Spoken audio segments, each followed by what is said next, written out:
you streaming live? Hmm? Are you live? Mm-mm. Okay. If they can't see none of that, Okay. you need to give me something to go with them pants. I got a meeting. What paint? Those. Don't put that shirt on backwards.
If you wanna know what's Thaddeus, if you wanna grow, ask Thaddeus, he will let you know, yeah, yeah, what's Thaddeus, it's the Thaddeus Matthew Show.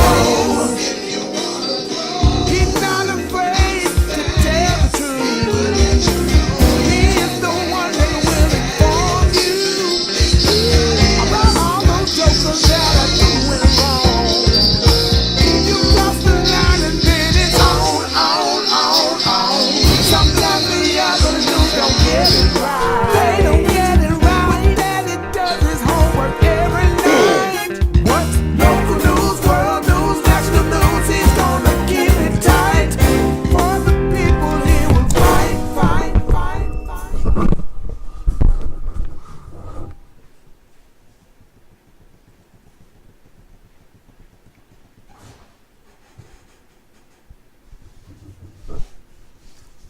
And just when you thought it was safe, it is absolutely, positively not. And good evening to you. And welcome again to still the most controversial show that is out there, the Thaddeus Matthews Show. Hoping that your day today has been simply marvelous and that you've done everything today that you wanted to do. Everything that you wanted to do, I hope that you've gotten it done on today. Let me do something real quickly. I put up it on Facebook, but I didn't put it up on the my main page. Today's show is brought to you, as always, by Bedroom Therapy. If your winging thing ain't winging no more, then I've got the product that's going to make you rise again. If everything is dead, if everything is dead in your pants, then let this product come along and fix it for you, okay? This product is a product that will fix it.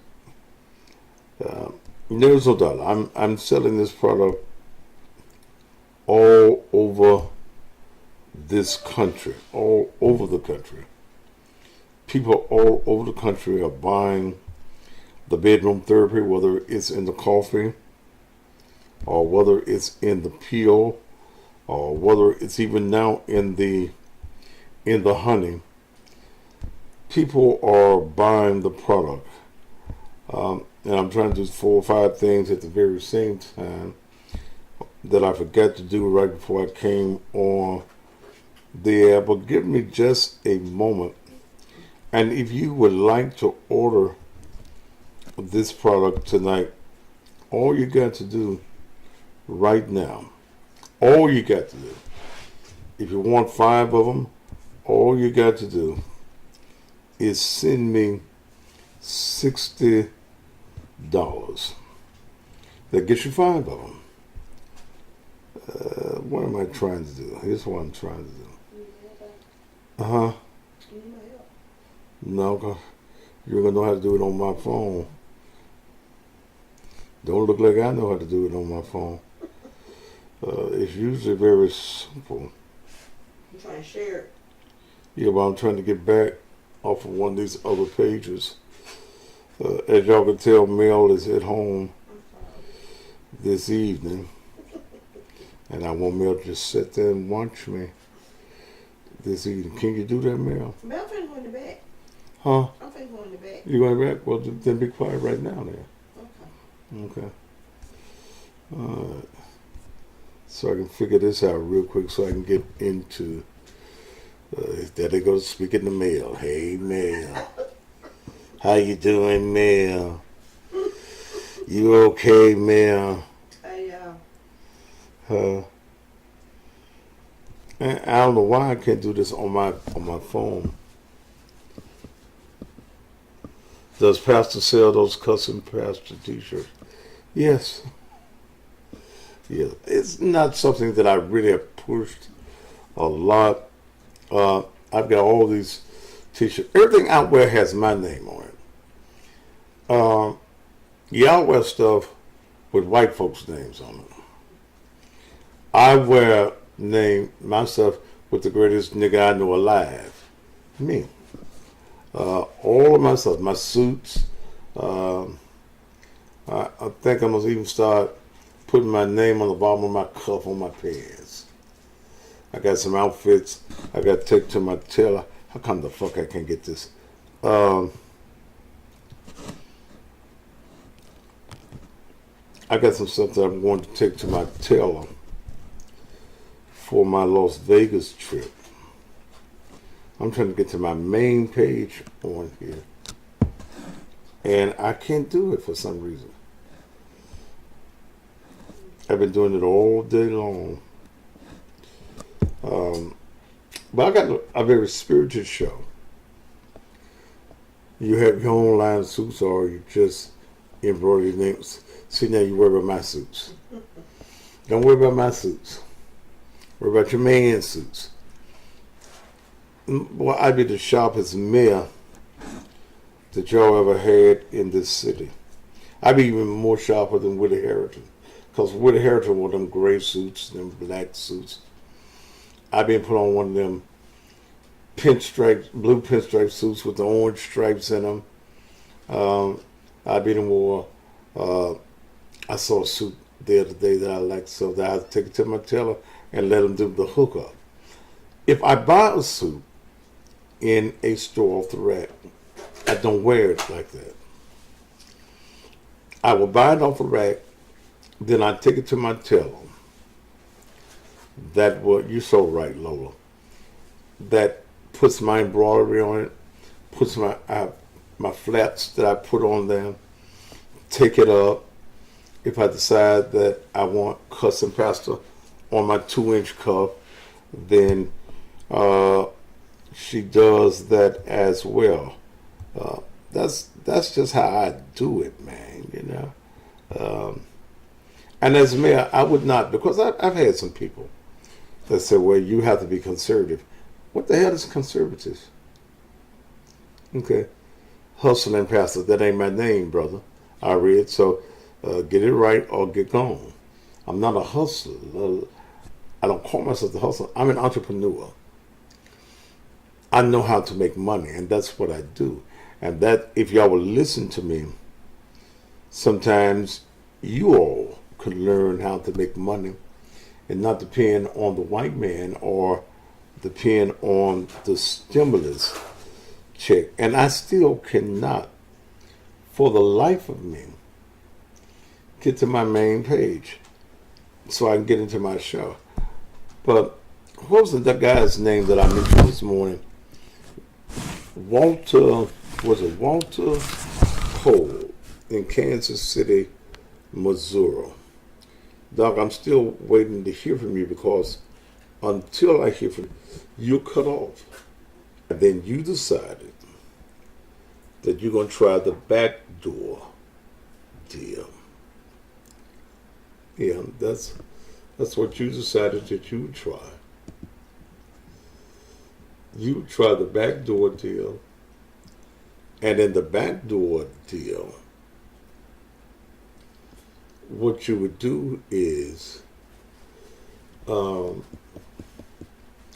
send me a damn check, or send a check to the office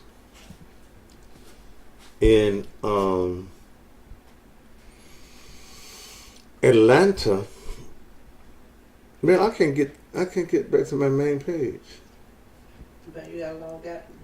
Huh? You gotta log out of that one and log into your main. I know how to do it that way. I usually can just, I got 3 pages. I usually just go from page to page. I don't know what the hell I did. But William, what was his name, was Walter. Walter sent a check to Atlanta for $120.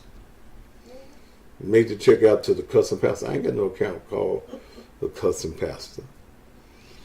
And why is it that black folk cannot just follow simple instructions?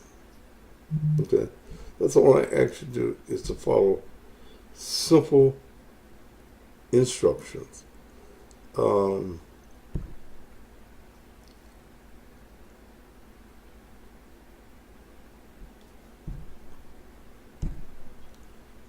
That's all I ask you to do.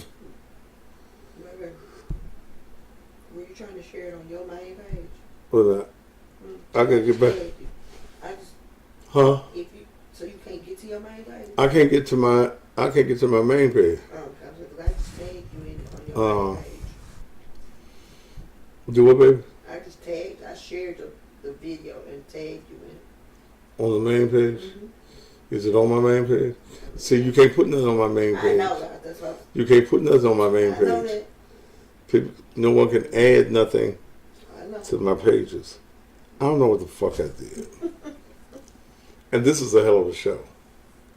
Because I want to talk about, did the devil make her do it? I want to talk about mental health. I want to talk about demonic possession on today. And I can't seem to do what I need to do. Let me just shut my whole phone down. $800 telephone, and it doing what it wants to do. What are the other phones? The truth hurts. You already gone off my page.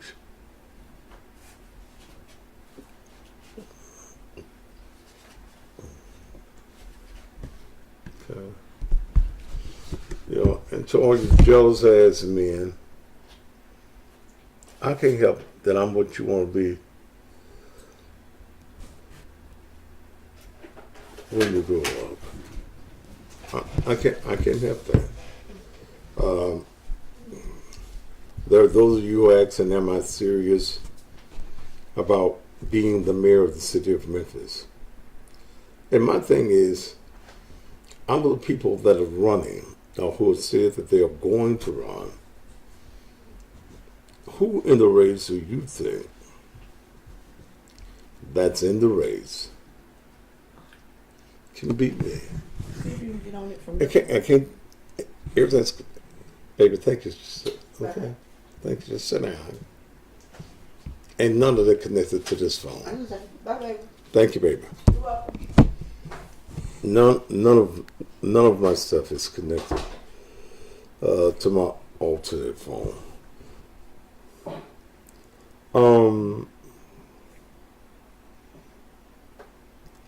Z, please, why in the fuck would you interrupt me while I'm on the air, man?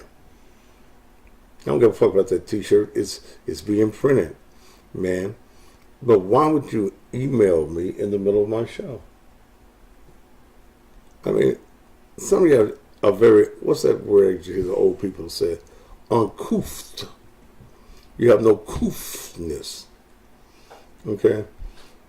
These t-shirts are not a main thing with me. I don't know why I can't get to my page. And I do it every day. I do it several times a day. Now let me see if I can do it. Oh, wait a minute. Let me see if I can do it this way.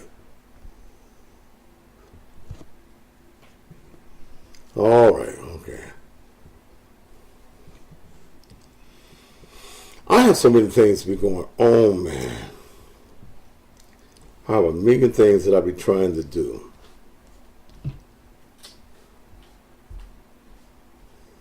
Yeah, I have a million things that I be trying to do.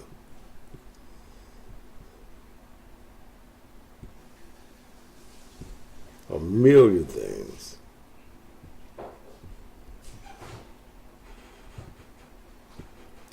That I be trying to do.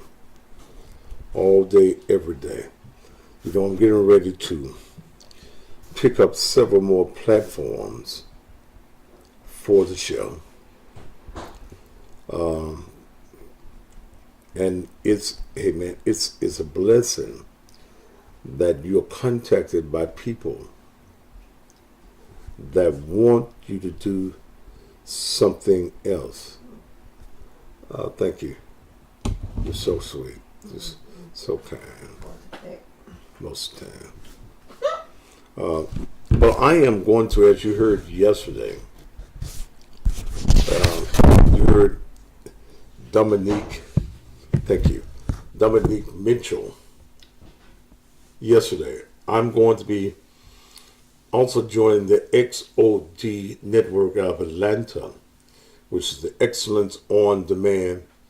And this show will be able to go 24 hours a day if I wanted it to, on everything that's streamable. We'll be on Roku TV, Apple TV, Amazon Fire Stick TV, LG TV, Samsung TV. You'll be able to pull me up on your big screens in your house. I will be on demand. I will most likely take, Irene, please shut up. This is not Melanie's job. Melanie has she's supposed to have a full-time job. Okay? She's in the banking business. So don't try to, I don't push all of this on her. Because I do this all day. And she has to work. So brother, just mind your business, brother. You're going to be gone. We're going to do this. We're going to be promoting this on all around the world. And they came to me and thought that I'd be a great add to that. They make money off the numbers. I make my money off of what I always did. It's my advertising and my marketing. So that sounds pretty fair to me. I keep all my monkeys. Hallelujah. So I will be promoting the bedroom therapy all over the world. We're already now in the Caribbean, and we're growing. And people are buying this product all over the country. I'm setting people up to make money in this business. People who are not fearful of making a living. A guy called me last night from Yukon, Oklahoma. Said he wanted to go.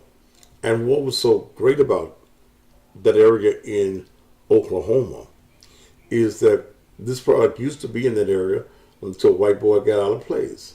And it was pulled from him in that area. See, when white folk think that they got you, you got to have their money. You got to have nobody's money. But to that gentleman, Mr. I believe was it Hinderman, something, man, you got fresh territory. And he's selling it, he'll be able to sell it for $15 a pack. If you were smart, you get with me also and do that. But we'll talk more about that later. Let me talk about something that I think is very newsworthy and noteworthy. Mental health is something that we as a race of people, we run from. We don't seek to get the necessary helps that we need. There are many. I remember growing up as a child, we talked about children getting the crazy check. Do y'all remember the conversation about the crazy check? Yeah, the crazy check was, I think it's probably about $700 some about now, but the crazy check. Parents were putting their children on Ritalin and all types of medication back in the day, not because the children really needed it there, but because it was a form of income, basically for the mother. But there are many of us, and I say us, that suffer from some type of mental dysfunction. But in our community, we accept crazy as normal. Okay? Oh, he just a little off. He a little slow. We accept it as a normal thing. But mental issues are all in our community, caused by many things. All types of dysfunctions that we have in our lives.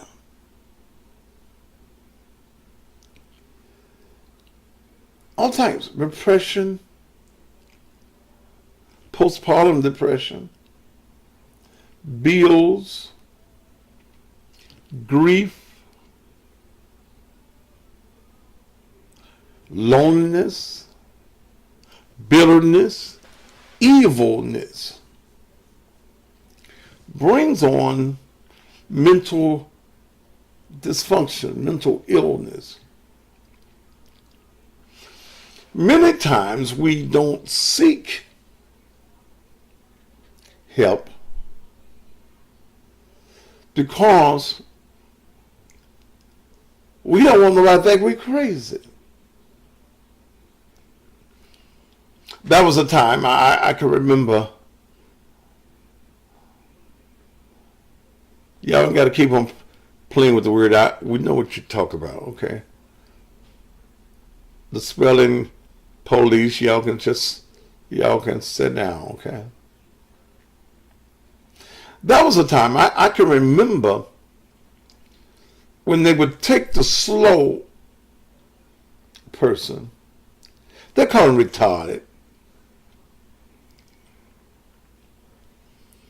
They would take the slow child or the child that was suffered from autism before we really understood what autism is, and put that child in a back room. Yeah, you. They wouldn't even let that child come out. We got company. You know you ain't gonna come out here with the other peoples. Stay in the back room. Play with your blocks, your G.I. Joes. That was good. We never took time to understand what mental illness is all about. It's detrimental. It is a killer.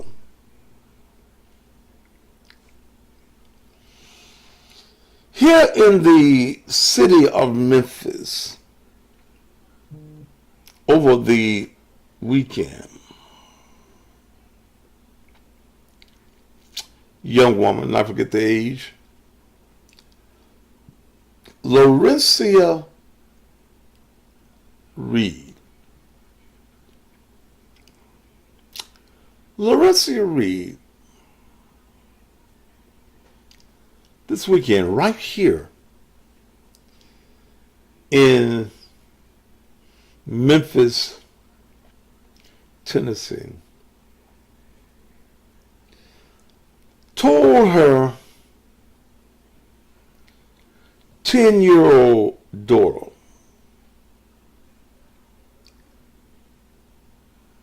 her 18-year-old sister, 12-year-old son, to kneel on the floor before her.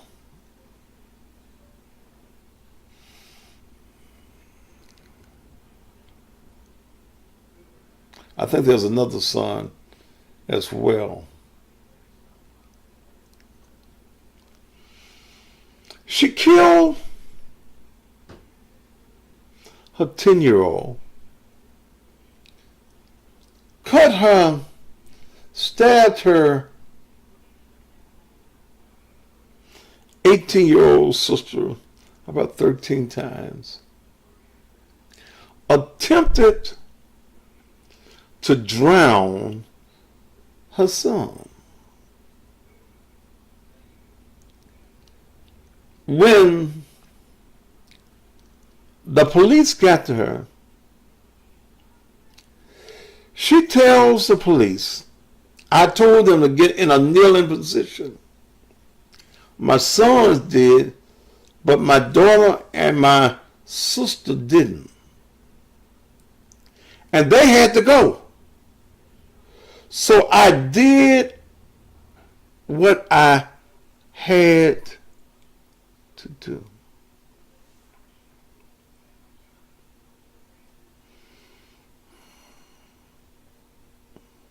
So I did what they had to do. They had to go.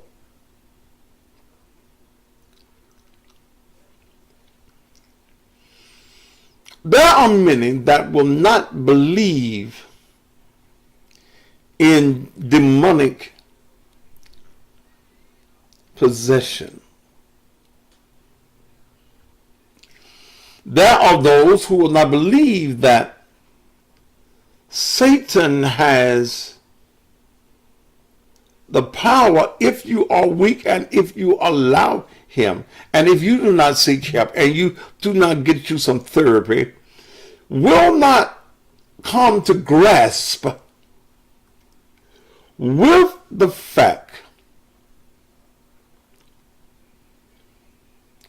that demonic possession is real.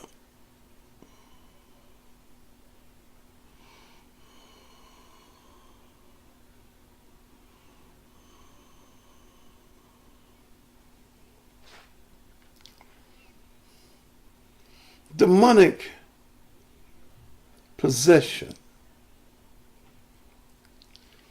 Those that read scripture, you can read throughout the Bible of demonic possession. And I'm a firm believer that demonic possession is absolutely real. That the voices that she states that she heard in her head that tells her to kill her children were not of God.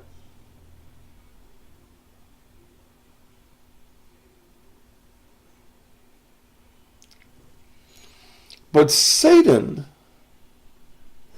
took possession of her mind, and her mind took possession of her body, and her body took possession of the life of her daughter.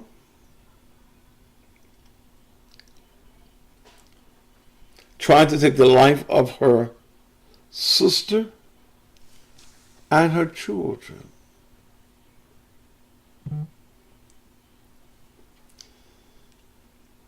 In the book of John, I believe it's 10 and 10. The devil, that be Satan. The devil comes to steal, to kill, and to destroy. Look at that. Look at that scripture. And it's in the red writing. So those of us that believe in Jesus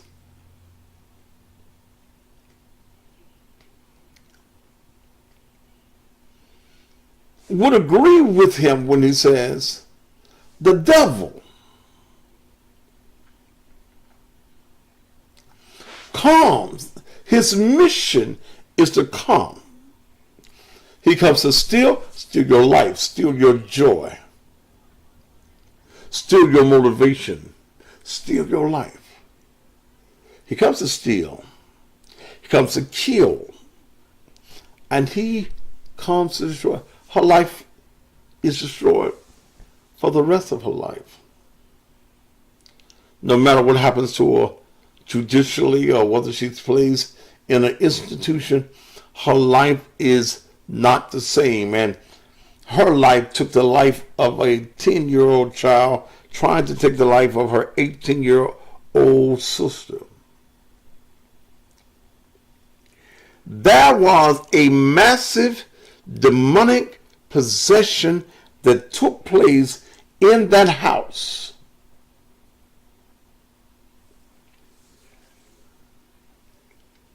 We talking about mental illness, and you talking about the Jesus man. What do you think mental illness is? What do you think it is that would make you do the evil things? Well, she just did that on her own. No.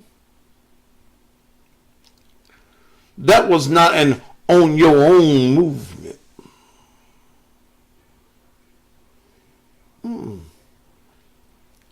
That wasn't a creature of her desire.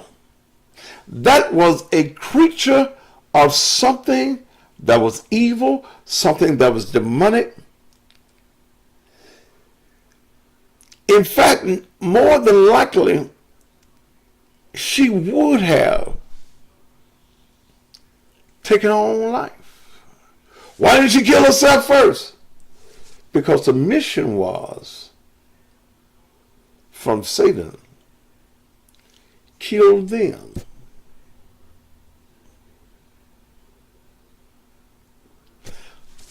What would make you want to kill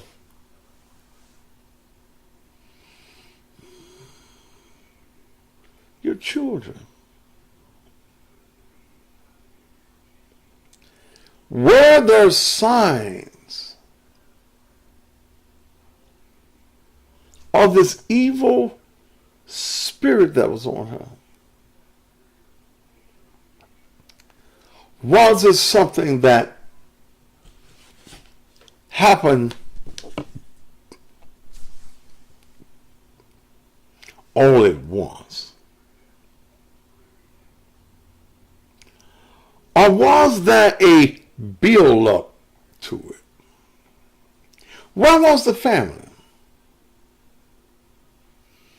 Had the family seen signs of mental illness?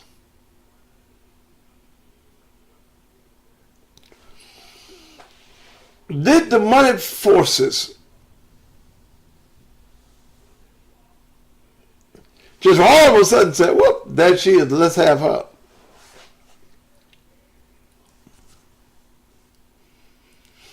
Or were there signs that family members ignored?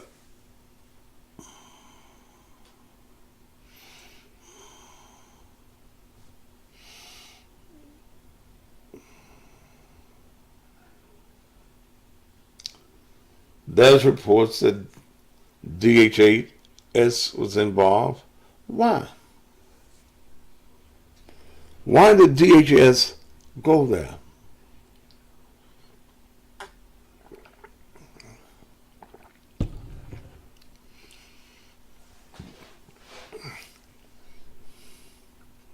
And I love to, this evening, if family members and people that know her, I'm going to open up the lines momentarily. Don't call me until I open them up.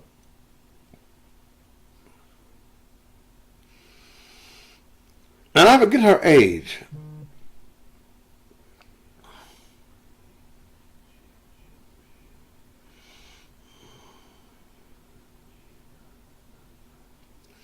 But there had to be signs.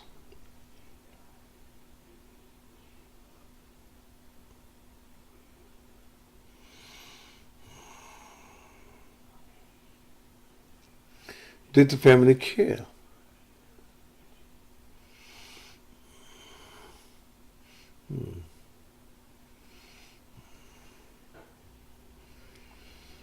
Why is it that we as a people refuse in many cases to seek help?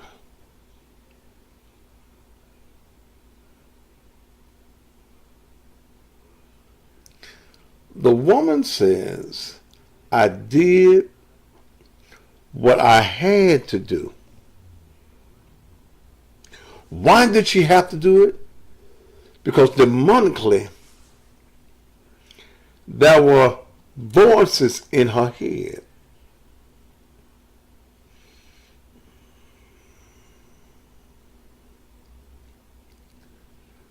Some of you don't believe in the devil. Some of you will believe in God and won't believe in the devil. You can't have it that way. You can't believe in God while believing in Satan. You can't believe in good without believing in evil. Evil exists. Satan and his demonic forces exist. When Satan was cast down from heaven, he was not cast by himself. There were thousands of demonics that were cast out with him. See, here's what you have to understand. Satan does not, he has power, but he does not have all power. Satan is not omnipresent. Omnipresent. That means that he's everywhere at the same time. God is everywhere at the same time. One of God's problems is, if you want to call it a problem, he keeps bumping into himself because he comprises every bit of time and space. Satan exists, but he has demons. He's the head demon, he's the head devil, and they constantly report to him. That's the reason you can go with the statement that you make that Satan is always busy. Because he has to keep up with all of his demons and what all of their demons are doing. There are those of us that Satan likes to work on personally. Because we are a bigger problem than some of the others. Because we resist him, and he knows that we have read where it says that if you resist Satan, he ain't got no choice but to flee from you. Does not keep him from coming back. Satan wants to take all of us. He wants to destroy all of us. And when this young lady did what she did, he was able to say, mission accomplished.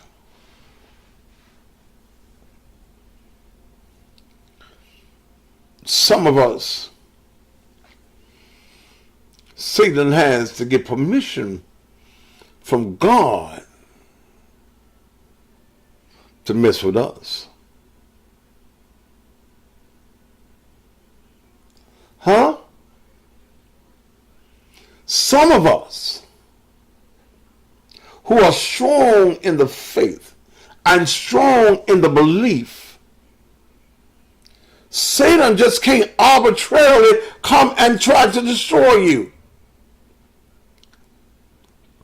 If you don't believe it, read the book of Job.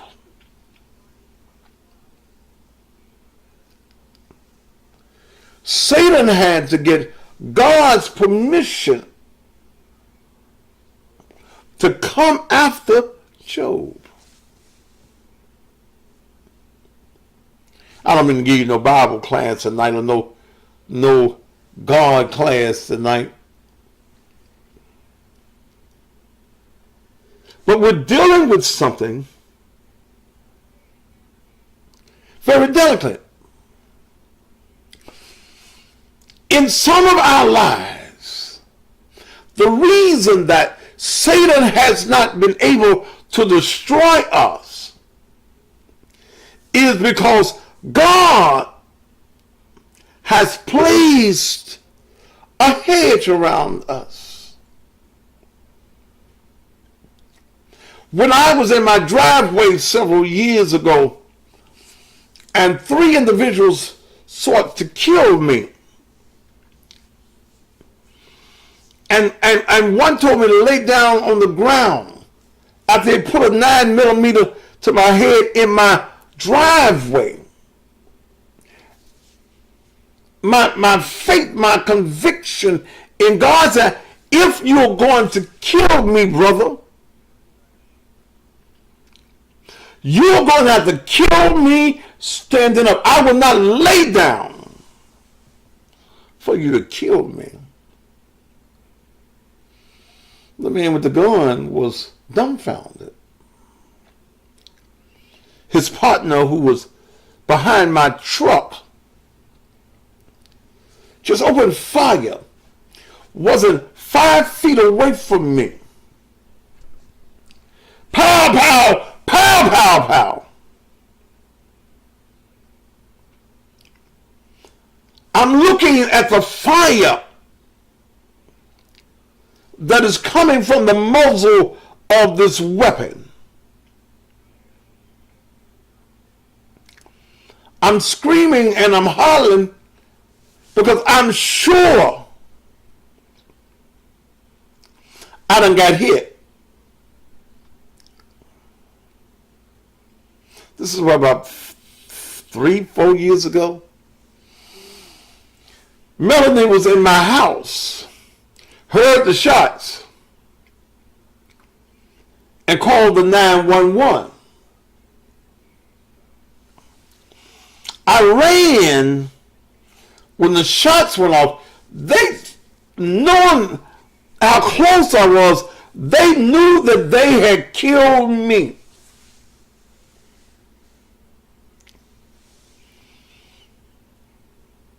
I ran around to the other side of my Mercedes and got on the ground, and I started touching myself. I didn't feel no pain.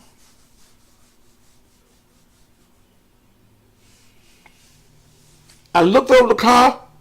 They had ran to their car and was going on up the street. I got up off the ground, went into my garage, merely locked the door from the outside, going in the house door.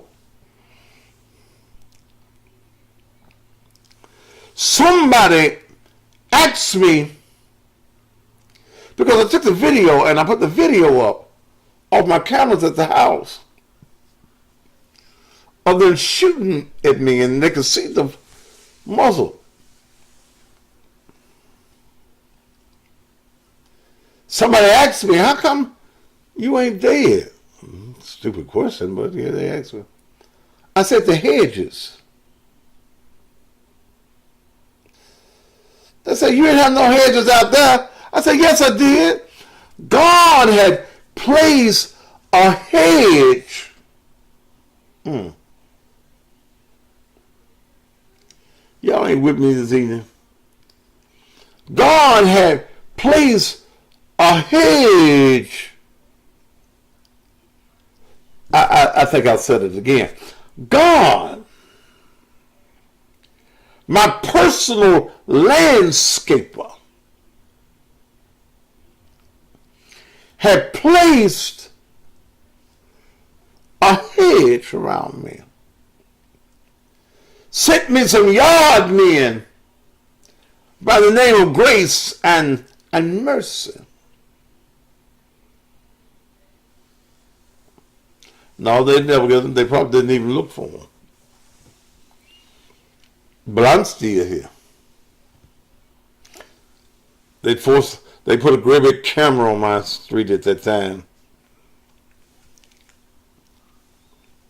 And some of us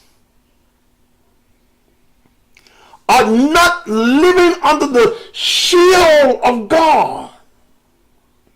And Satan comes after those of us who are triple, double dog daring him to come and destroy us. That's the reason I tell folks, see, I don't worry about what you say about me. I don't care what you think about me. I know whose I am. He's proven to me on more than one occasion when death knocked at my door, stood right by me and said, I come to get you. And God said, no, you can't have him. I got a mission for him. But all of us have not come into the realm of understanding the awesomeness of God. And you believe in denominations, you believe in your preacher, you believe in your the teachings and your theology, and I believe in Godology, not theology. I tell folk I ain't no Christian. I'm spiritual. I believe in the Spirit, and the Spirit is God. His Son, Jesus, and the third person of the Trinity, which is not a shadow, which is not emotionalism, it's the Holy Ghost. He's protected me. on more than one occasion.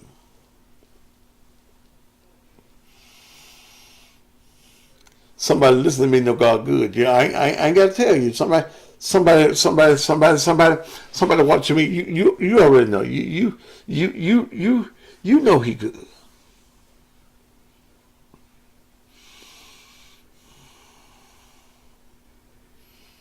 You know He good. And His mercy,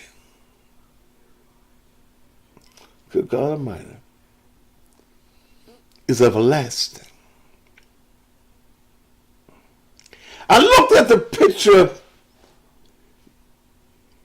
the mug shot of this young woman, and I could see Satan in her eyes.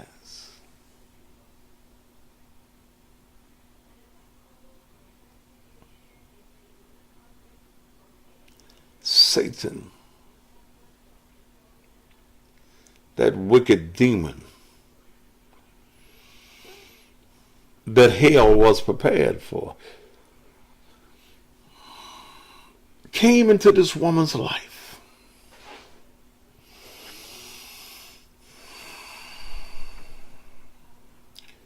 And caused her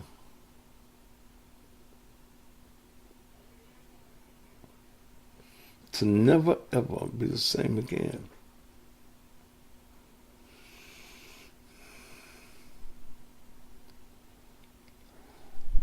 She possessed.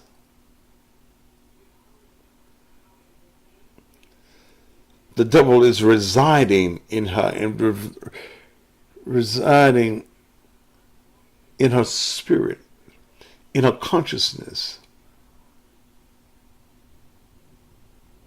and in her heart.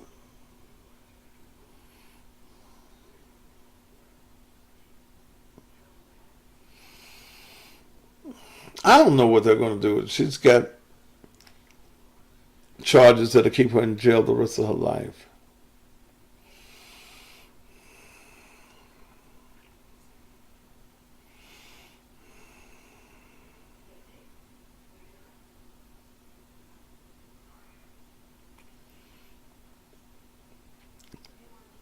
But her death should serve notice to our community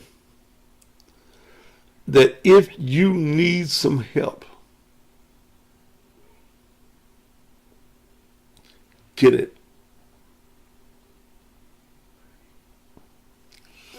If you need to talk to somebody, talk.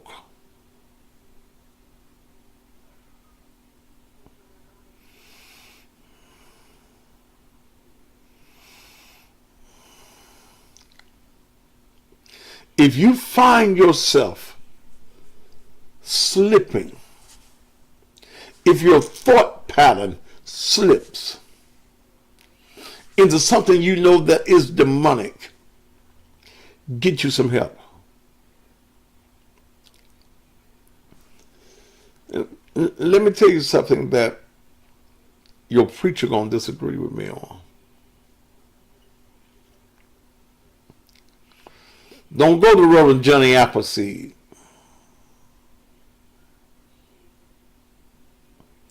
Pastor Humpty Dumpty, who gonna tell you let's pray about it.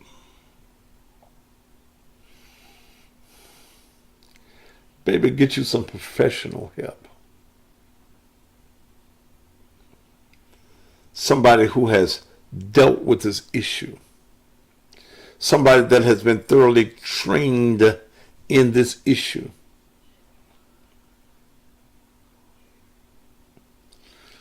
Don't let them come and use you as a ceremonial token at the church. Bring you up and sprinkle some juice on your head and go get you some help. Go get you some real help. Don't worry about what folk gonna say about you. Go get you some help.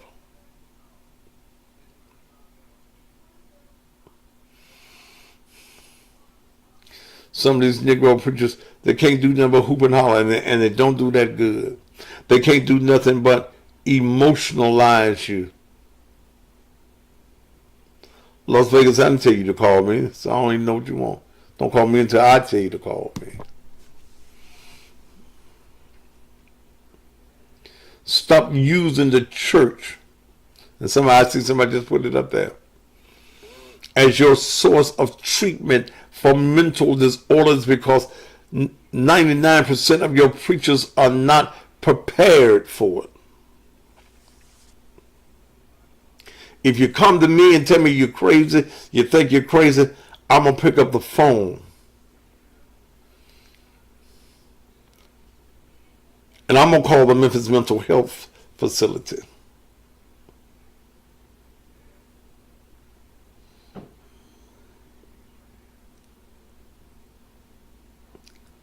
I had a friend of mine about 6 years ago, and I know she crazy as a Bessie bull. I love her to death. Pretty girl. Billy.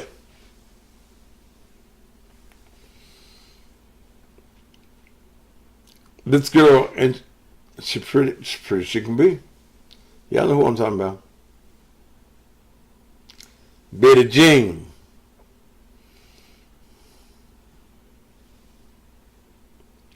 We spent a lot of time together. Just friends. We hadn't did no fucking. We were good friends. I go to her house. We'd sit around, talk. Everybody that saw us together thought we were fucking. We wasn't. I get a call that she done flipped out. She in front of Graceland with a gun. She's trying to commit suicide by cop. My office at that time was on Airways. I was right at it. Instead of me going to Graceland, I went to her house, which was in Walls.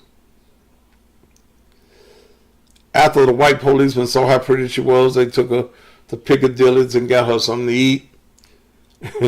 And then they took her to the mental health facility. We were close friends. The mental health people called me. Is this Thaddeus Matthews? Yes. Do you know? Yes. She just got there. They told me, they said, if you come get her and let her stay at your house for 72 hours, she ain't got to stay here.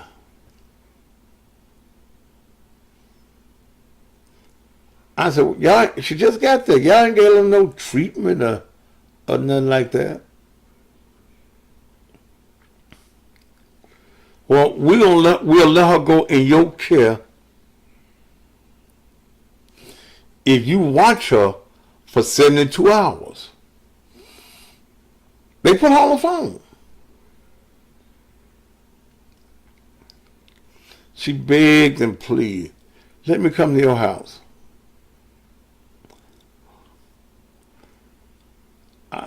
I said, Tiffany, no. You need some help, girl. I ain't gonna do nothing, Thaddeus. I said, no, Tiffany. I said, I'll bring you in my house. You in my bed. I didn't have one bed. I said, now, and I go to sleep, and you have one of them recurrences. And I wake up dead. No. You got some mental issues. I recognize, I've been telling you to go get you some help. Them pills ain't working by themselves. Get you some help. Needless to say, I didn't bring her to my house.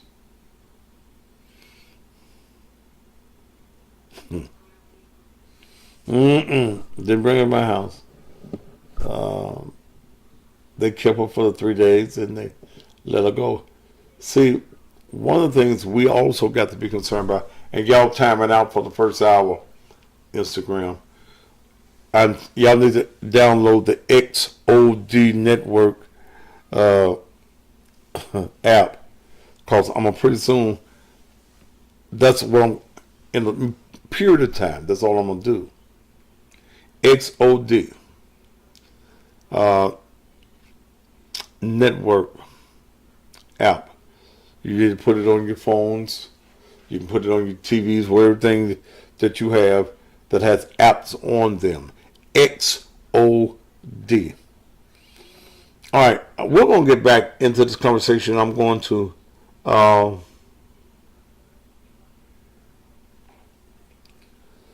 to you more about this. If you want the bedroom therapy, 5 of them only cost you $60.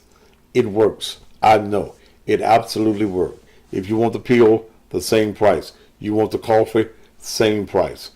Don't keep on letting your erection not erect. Okay? All right, we're going to take time out. And Instagram, I got to bring y'all back. Okay? XOD Network. Okay? All right.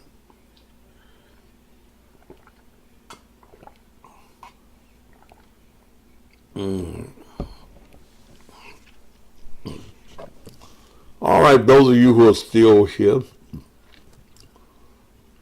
thank you for being here. And I hope that you are enjoying what we're saying and what we're doing on the show tonight. In just a moment, I will open up the phones. I will not deal with any foolish conversations on such a serious matter as this. I will not deal with anything that is foolish. I won't deal with your joking, your kidding. Because half the folks that call me be mental anyway. You need to be seeking you some damn help.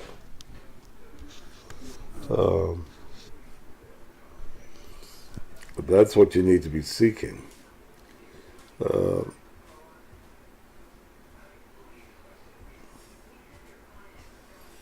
I ain't gonna say a thing. Thank you.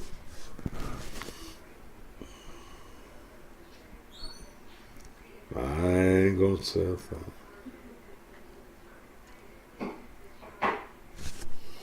Ooh, Lord. XOD is coming your way. In fact, tomorrow I got to go and look for another piece of equipment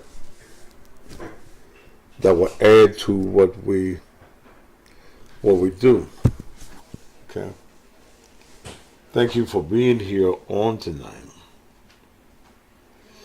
Yes, seek help. If you got some mental issues, get you some help. If you got some children that went over the deep end, or a child that is going over the deep end, don't wait for the school to tell you your child got a problem. You know your child got a problem. But sometimes parents don't recognize that their child got a problem because they got a bigger mental problem than the child does. Lord have mercy.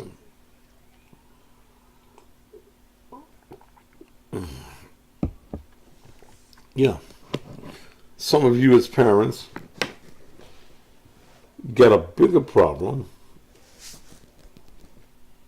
than your children do. Would y'all agree with me on that? your child can't get help because you see everything as a joke. Some of your children come into the world with a mental disorder because of the way you as a parent carry them and some of the things, the money that you as parents did while you were carrying the child in the womb. Lord have mercy, y'all better hear me this evening. The old folk used to say that the raising of a child starts in the womb. Yeah.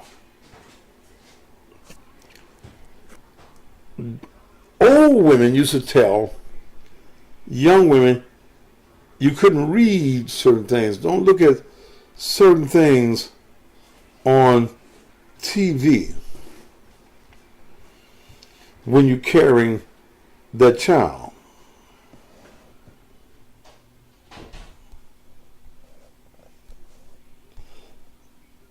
Y'all remember that?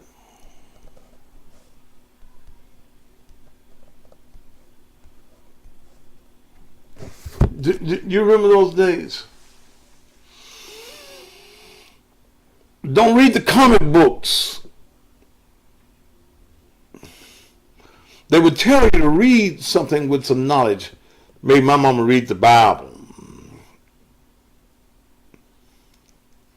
Made her read intellectual books. Ms. Tuck, and I agree with you there. Ms. Tuck says that is some demonic sperm being used to. I agree with that. If the father is demonic, good God Almighty.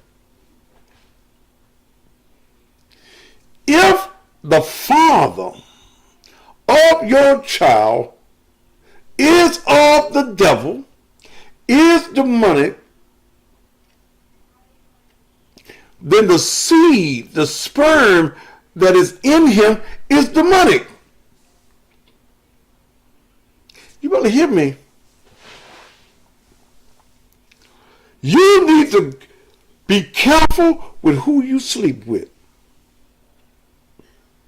Lord have mercy. Ladies, let me just put it blank to you. Be careful who you fucking roll. Be careful who calms on the inside of you, because that calm is a seed. When he calms in you, he is planting a seed in your fertile ground. That's the reason you can't get pregnant without a man. You carry the ground.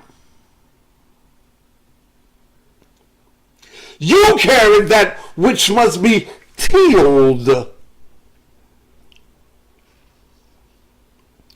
All he has to do is drop a seed.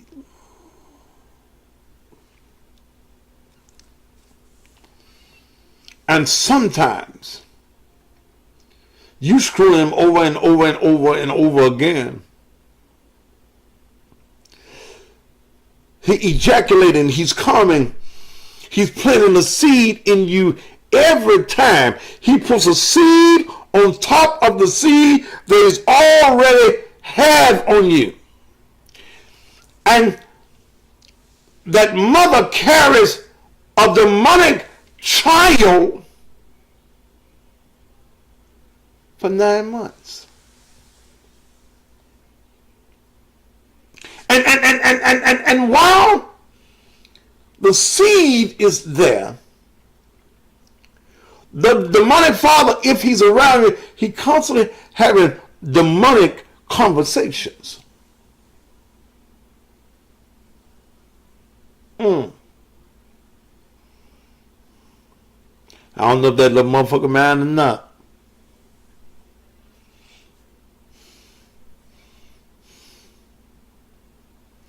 You're playing all kinds of old rap music, and it's demonic ears.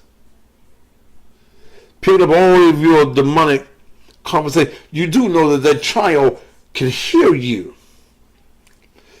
That he becomes a part of your heartbeat. He becomes a part of your blood system. You have allowed Satan to impregnate you. You carry the son and daughter of Satan, and you wonder why your child crazy. And you wonder why your child is so easily persuaded. Because remember, he comes to steal, to kill, and destroy, and it ain't hard for him to destroy what already belongs to him.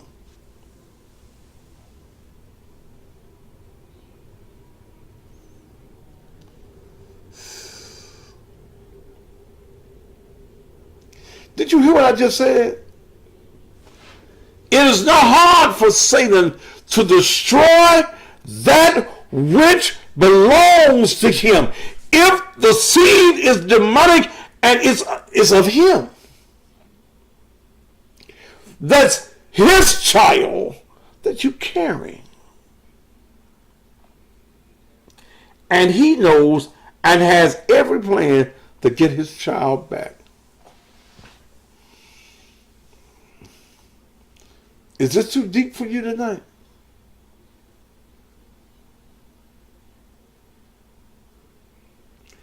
Science says that a part of every man that you've ever slept with is in you. Damn.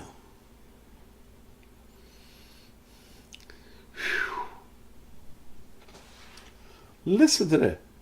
Some of you women who slept with many men.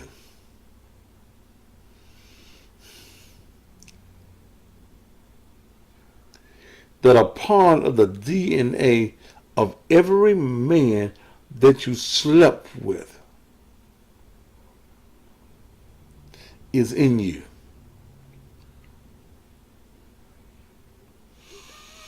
All the men's seed on the inside of you, they get to fighting, or who this baby gonna be by. And all of that seed is still, some of it, I know you can douche, wash it out, put some bleach up in it, whatever you do, but a part of his seed is still in your womb. And they all them little pieces of seed get to saying, I want a part of this baby, and I want a part of this baby, and I want a part of this baby, and I want a part of this baby, and I want a part of the baby. And you get 4 or 5 demonic spirits attached to your womb.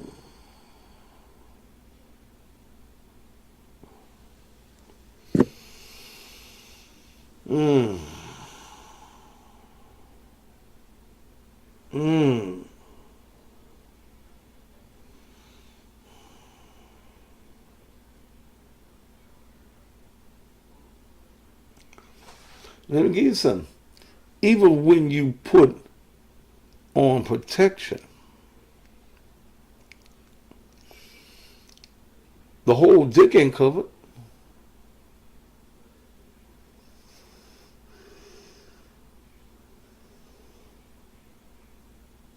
The moistness of his penis, of his dick, get with the moistness of your pussy, it still leaves some remnants there.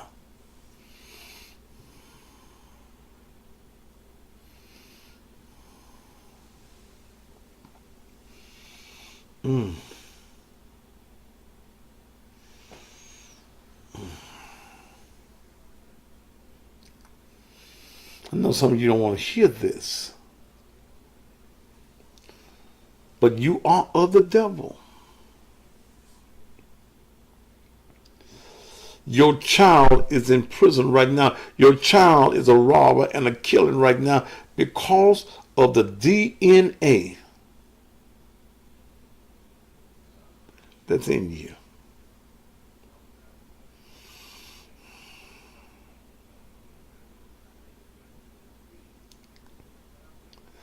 When you let the wrong thing come into you, can't nothing but the wrong thing come out of you.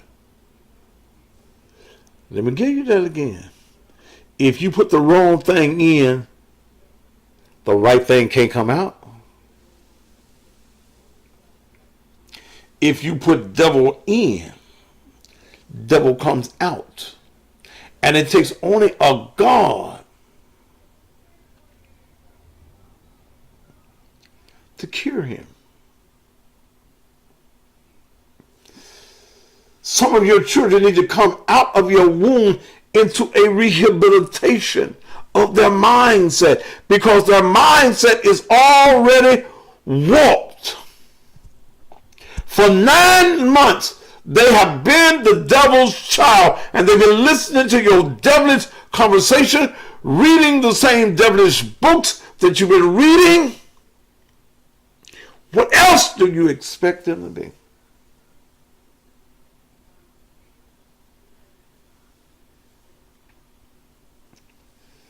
You're the cause.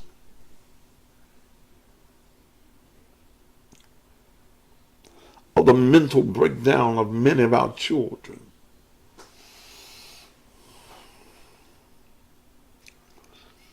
I gave you that scripture. Let me give you the rest of it, then I'm opening up the phone lines. The devil comes to steal,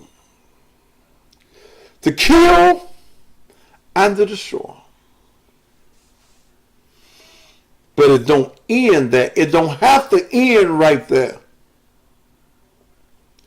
There can be deliverance.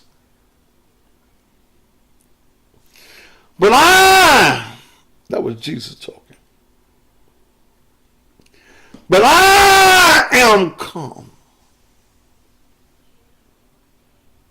that ye may have joy. I come that you may have abundance. And prosperity. Abundance ain't just money. Abundance is a good mindset.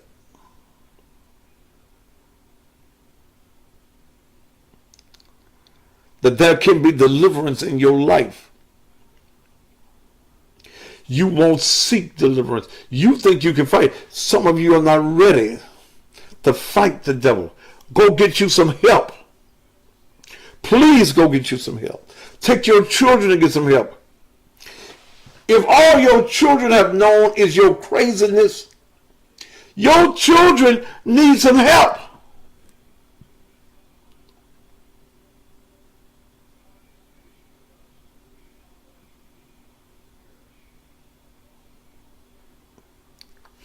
If you've been crazy around your children, your crazy has rubbed off on your children. Your children need some help. Let me show you. Because see, sometimes your children try to overcome your weakness. They know you sick, but ain't nothing that they can do. Let's look back at Laurencia. What did she say? I told them to get in the kneeling position. My sons did, but my daughter and sister didn't. That daughter, 10 years old, knew nothing. Something wrong with this now. What she wanted us to kneel down in front of her for? She been acting a little strange. That 18-year-old,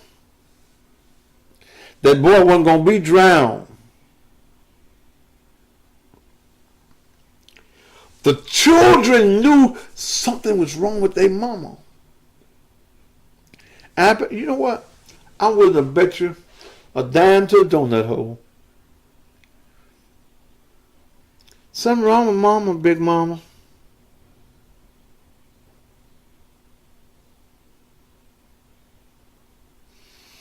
Something wrong. Oh, ain't nothing wrong, girl. Go sit your little ass down. You better listen. All right, let me take the phone line. Because I've been talking the whole show. And it's 8:21 right now.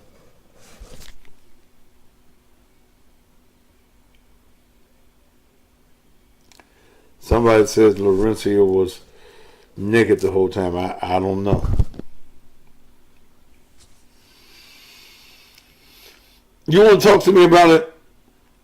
901-231-9239. 901-931-9239. I would not take any foolish conversation at all. No. This is a very serious matter.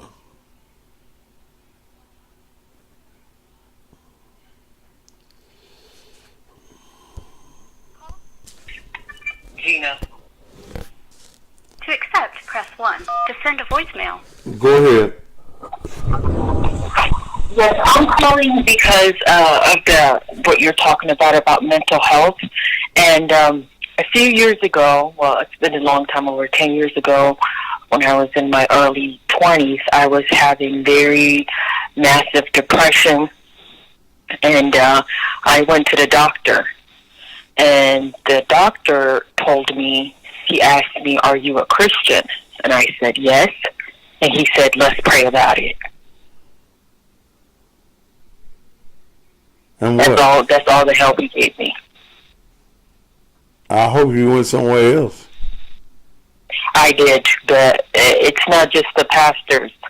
It's also some of these medical professionals. I mean, I personally did not know the doctor. It was my first time seeing him, and his suggestion was for me to pray. But you did go somewhere else to seek help, right? Yes. Did you get the help you need? What did the next professional tell you to do? They gave me prescribed medicine at that time, which helped. You still on your meds? No, I'm not, sir, no. You all right now?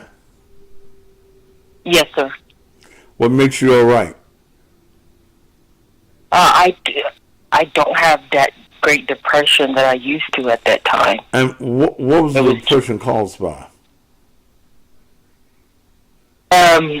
Well, the other doctor told me it could have been hereditary because there were members of my family that had massive depression.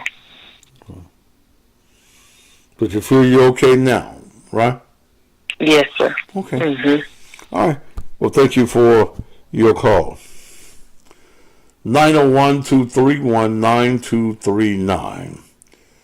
901-231-9239. If you want to talk about your mental issues or if you want to talk about Laurentia Reed, feel free to do just that.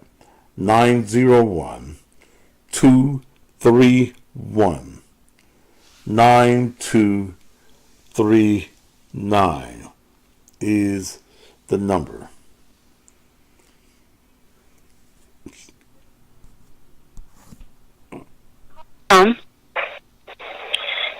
Cheryl. To accept, press 1. To send a voicemail, press 2. Wait a minute. To accept, press 1. To send a voicemail. Cheryl? Hello? Hi, good evening, Pastor. Hi. You on Teresa? Hi. Your phone says Teresa. Your phone says Teresa. Who is Teresa? Teresa is my mother. She owns the phone. Oh, okay. You ain't got no phone? Okay. This is the house phone. My cell phone doesn't have a good connection in the house. Is that a landline you got? Yeah, I'm on the landline. Girl, I ain't talking to nobody with a landline phone in so long. Oh my God. Yeah, she keeps a landline because working from home. Sometimes the cell connection in the house is not great, You and know that's how one of it the is. old mamas, ain't you? Huh? Yeah, Uh-huh. yes, sir. Go ahead, guys. Yes, sir. Okay, so I wanted to. I heard the caller that just got off of the phone, and she mentioned that the doctor had told her to pray about it. But we're going through a situation with my nephew. He's 8 years old, and he had some behavior problems in school. So my sister decided to take him to pediatric psychiatrists, and all they want to do is push medication. Meanwhile, he's been on 3 different ADHD medications, and his behavior is not improving at all. All right. Now, So I had a conversation with my sister and said, it's more to his behavior, like they're not developing a plan, like what's going on? And she said that every time she try to talk to the doctor she recommends is an African doctor, and I know that doesn't, because all the doctors sometimes can be fluky, but all she wants to do is increase his dosage. all right. Now, wait. Let me ask you something about this. How old is the child? 8, my nephew, he's 8. And what kind of behavior problem does he have? And in school focus issues, you know how if the kids don't focus, they want to put all the kids in the same bracket of ADHD. Now, He has outbursts. Let me ask you a question, because I've seen this done.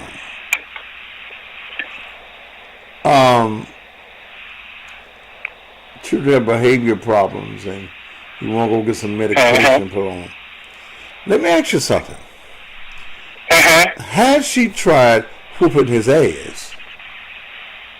She's tried that. And the thing is, we have tried, like he would come over here with me and my mom.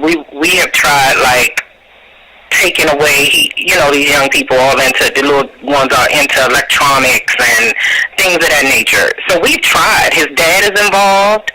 His dad, he listens to his dad to a certain point, and then at other times he just kind of go and do his thing. But we can see where the medication is changing him as a person, because he's lost a lot of weight because he doesn't want to eat anymore. When he takes the medicine, he turns into a zombie, like just staring. Ma'am, and let me say this to somebody on YouTube too. One Love, damn, can you finish telling the story? This is my motherfucking show. If you don't like what I do and how I do my show, get the fuck off the page. Let me tell you something. That Ritalin and all this stuff that they give of forms of being able to zomatize or mummify children. One of the best things to do is an old-fashioned. When a child starts, see, sometimes we start too late with the ass whoopings. I was a child that probably they would have put on some Ritalin because I was smart as a whip. Okay, I didn't stay focused because I knew every goddamn thing. Okay, I knew how to read. I learned that shit at home. I knew how to write at home. So the class for me was boring. So I didn't stay focused a lot of time because what shit to focus on. I could spell. I knew what we called back in them days your timetables. That's what we call. That's what we called it back in my day. Your timetables. But if my folk would have listened, that is, don't stay focused in class. Okay? Then they'd put me on some of that zombified medicine. Okay? But my people understood, we got the medicine that he need. Teachers, we got what he need. When he come back, he'll be better. They tore that ass up. Right. Okay? Right. I think that a lot of times we fall ourselves into the hands of doctors who really don't understand the mindset of your child and wants to put your child into a group like it puts everybody else's child. Let's give him a pill. Let's give him some of this syrup. Let's give him some of this here. And he going to be all right. Then we're going to give you a check too? No. Yeah, well, he's not getting a check, but my whole position on it, Pastor, is that, you know, a lot of these healthcare, especially mental health providers, they're pushing these medications to keep the patients coming back because it's padding their pockets. Of course. And I hate to see it in the African American community because, like you said, back in the day, you know, folks were doing that to get a check. But the medication is making the kids worse. And I'm a psychology major, and one thing that I've read and studied is when you start putting kids on that medication at a very early age, 9 times out of 10 when they become adults, they're going to be addicted to some form of a drug. And that's my fear. And so, you know, I told her, I said, we need to find another doctor. For one, especially since COVID, she doesn't see him at all.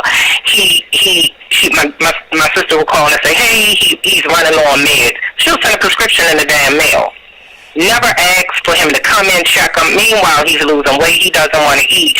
But the caveat for me was, he was over here about 2-3 weeks ago, and he begged my mother not to give him the pill because he said he doesn't like how it make him feel. It broke my heart, and my mom did not make him take the pill. So I just wanted to call and chime in on your last caller and say, you know, what she said is very factual, and it's happening today. And they're starting off with our younger, you know, generation, our young black youth, and I believe that's why addiction is going rampant in our community, because by the time he turned 12, God knows he probably started using weed and all this other craziness, these kids drinking lean, all this stuff, because he's been medicated for so long and at such an early age.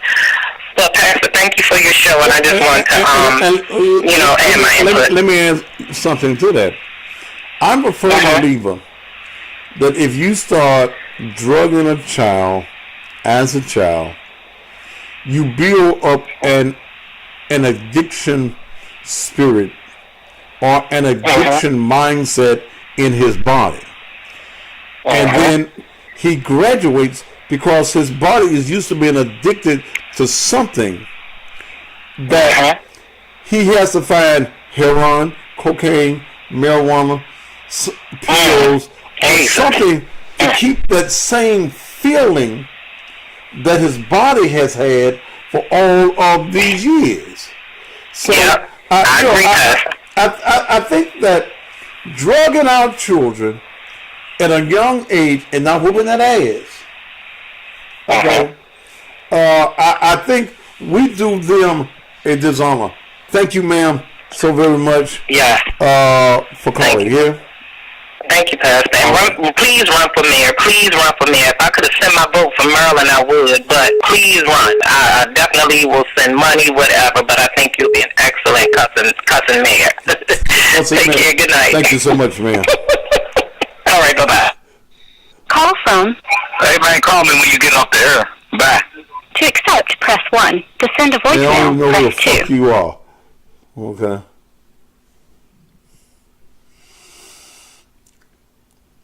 You know, you've been on drugs, and I go along with you, C. Cruz. It builds up your tolerance to be able to take drugs. And it takes a whole lot of drugs, meth, and all of that, because the child is used to drugs in their system.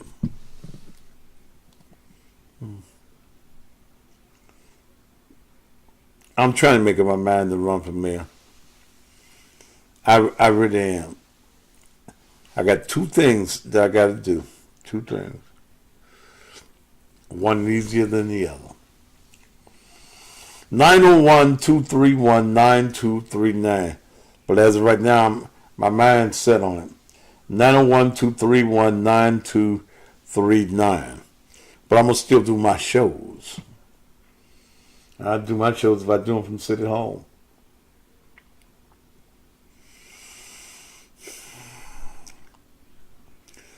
Quit giving your children all them drugs. He 4, 5 years old. What do you know about some drugs? He ain't nothing wrong with him, but need a good ass whooping. Y'all got these folk that's gonna convince you that they don't need no ass whooping. An ass whooping is always needed. I got ass whoopings galore, and I could have stood a few more. An ass whooping today will keep the graveyard, the cemetery, and the penitentiary away from them. Because if that small child that the lady was just speaking of already knows that it makes him feel bad, he don't like the way that it makes him feel. Doesn't that say something to you as an adult? Mayor Moses, Pam, is that you?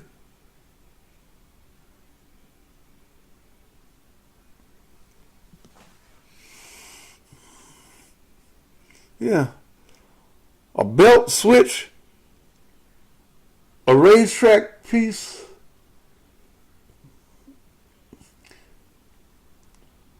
That you'd be surprised at the medication that comes from a good ass whooping.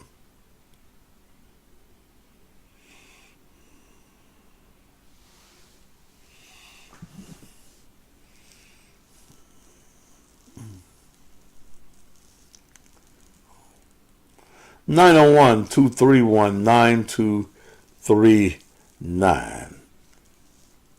Some of you ain't never whooped your children. But scientists say, fuck the scientists. Scientists ain't got to live with that little bad motherfucker.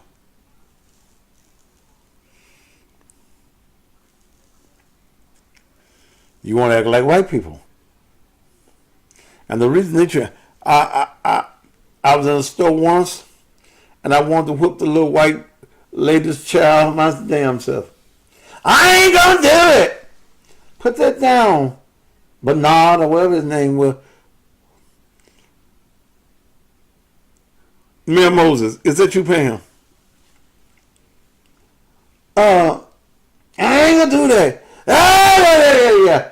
Stumbling and falling down in the middle of the aisle in the store.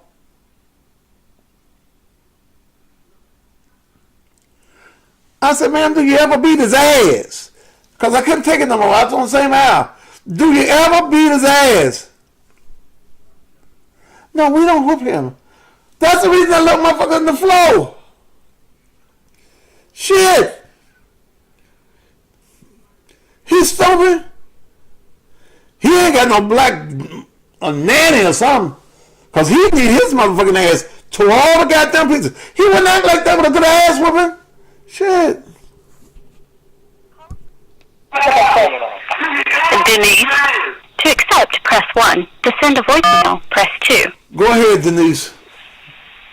Hey, good morning. How you do? Oh, I'm sorry. Good evening. Look, Thaddeus. I'm from the old school too. I believe in a good old ass whooping. I grew up straight from Scudderfield, Manassas High. And look, Did we go to school together? I came out in '80, but I got there in '75. Mr. Hobson was leaving, but I was there with Mr. Hobson in '75, '74. I was 74, '75. Yeah. Now, what you know Mr. Mitchell came with me. Okay. Mr. Mitchell was my principal. What you know about Scudderfield? I grew up in Scudderfield. Right down there at the park. You was in Grays Manor? Oaks Manor. Oaks Manor, whatever Manor it was. On the third floor, just right. On the third floor? No, that's 3 stories. I was in the apartments. You talking about them 3 stories up there? Yeah. Now you know I know Scudderfield now. Yeah, that's what I'm talking about. I believe in them good ass whooping, but this child I got, I didn't birth her, but I got her. I'm keeping her for someone, but You keeping her for she's someone? on Wait, baby. You keeping her for someone? well, I have custody of Oh, her. okay. I was saying shit. Yeah, Okay. I have custody. I had about, she'll be 10 in August. I had her since she was like 10 months. Okay.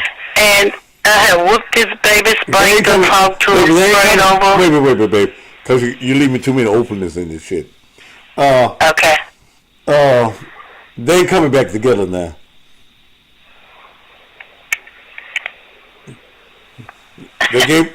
Look, you got legal custody? Because if you didn't have her since 10 months, them people ain't coming back to get her. But go ahead. I got that feeling too. Oh, shit. You just not got the feeling that they ain't coming back No, together?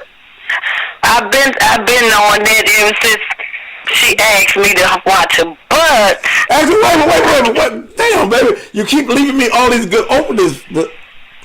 She asked you to watch her. she asked. When the baby was 10 months old, she's 10 years old now.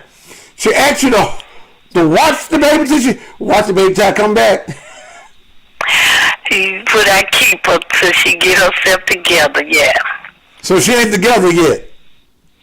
She won't get together. She haven't did it by now. I'm not even looking for her to get straight. Okay. But that child, I'm concerned about her.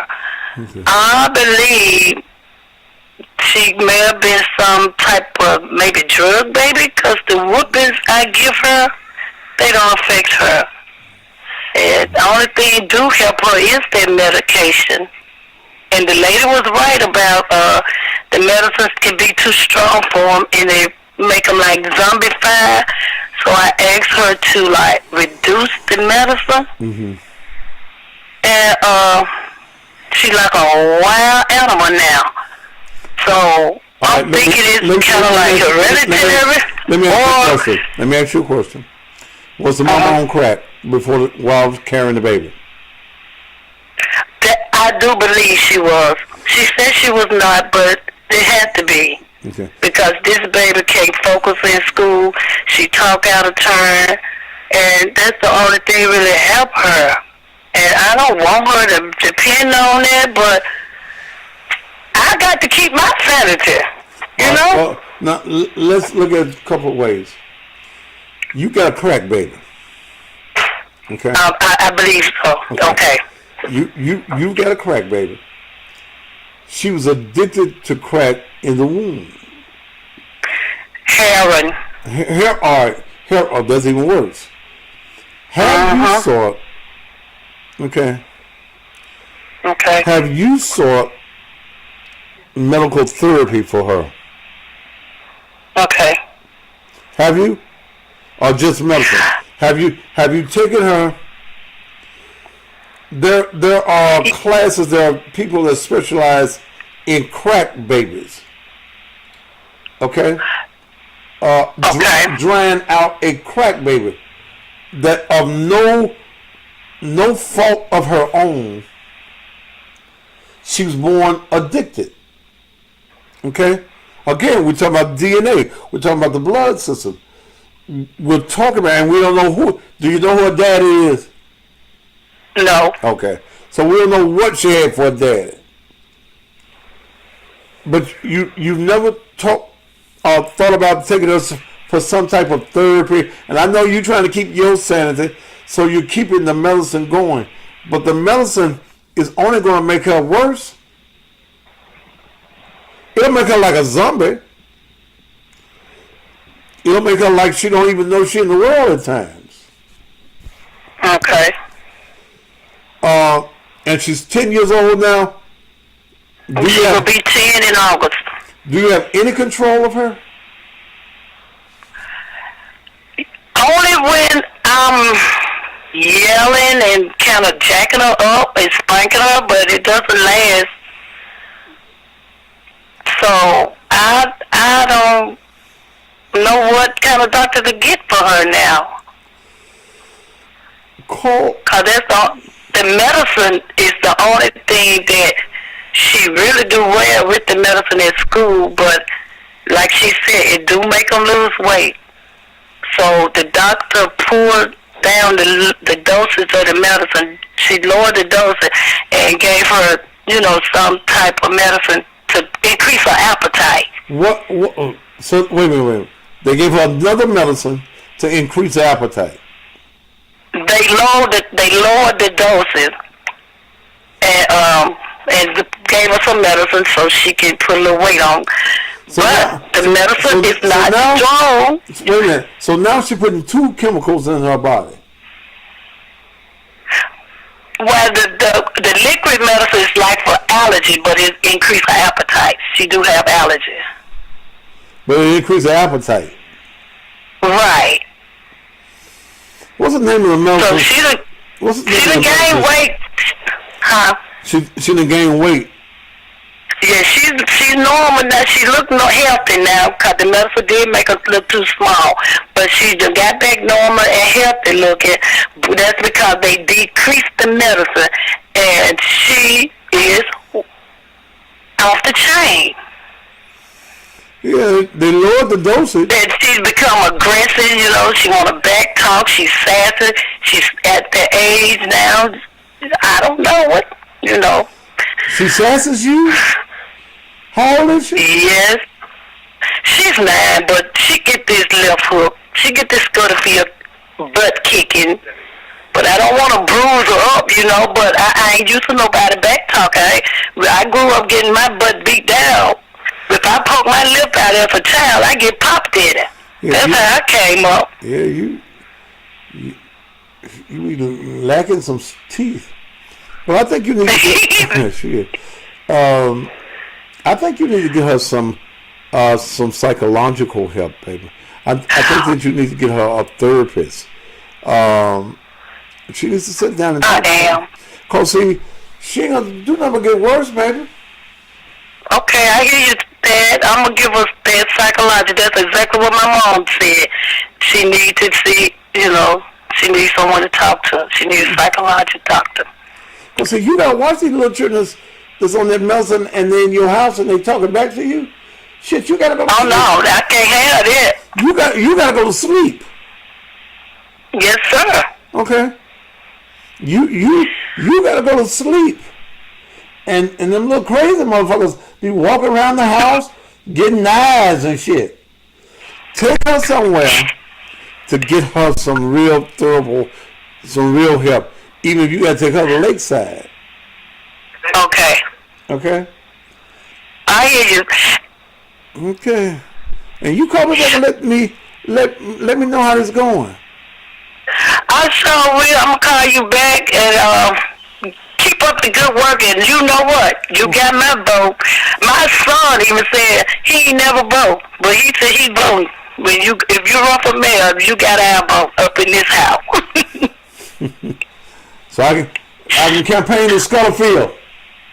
Yeah, do you be going to the little annual they have on the field some days? On the field? At the school ground. They didn't do it last year because of COVID. I usually come out there. Is that Labor Day? But I've been on a cruise. I've been on a cruise this year where you get your little T-shirts and stuff over there at the community center up there in right. Yeah, over there. It don't be in Scutterfield or Badwater. No, they have one. Oh, you don't have to want to be at Memphis High School. You don't have to want to be. I need to look for them Dr. Umar. I'm talking about the one be at the school ground, be on the school ground. Yeah. I was up there a couple of years ago. Couple of years ago. Yeah, that's where the parties used to be. That's where we used to stay, where they be at the school. Oh, okay. Baby, I walk them streets many a day. At the old Manassas High School. Yeah, do you remember they had the building across the street? The annex? Yeah. Of course, my cousin had the nerve. If you remember the annex, you an old motherfucker. I'm a 60 baby now. What year was you born?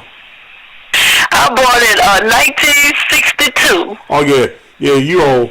You remember? If you remember that, you remember Gateway? What's that? Gateway was a little store around there where they made the foot long sandwiches and stuff. We skip out this. Oh, That was right in the I don't remember. right behind Grace Baptist Church. Oh, you may be talking about Gip Sandra. That's who fixed that burgers and hot dogs. No, Gip was on the other end. This was Gateway. Yeah. This was Gateway. Now, I don't remember Gateway. Look, I couldn't go up there on Firestone now. Oh, okay. Yeah. Well, those were the good old days, baby. I miss them too. I miss them. And we didn't turn out bad at all because I'm going to put our foot in our butt. If Mama did, somebody in the project did. Yes, sir. On your way home, you get whooping. You didn't sass them old people. You sure did not. I'm telling you another thing we did.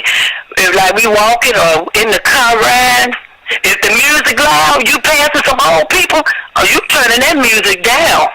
Yes, sir. You may be crazy, but you're going to be dead and crazy. You sound like my grandmama. Yes. All right, thank you, baby. Okay, good talking to you. Now I keep you informed, okay? All right. All right, bye-bye. Boy, this myth thing really biting at me. It really is.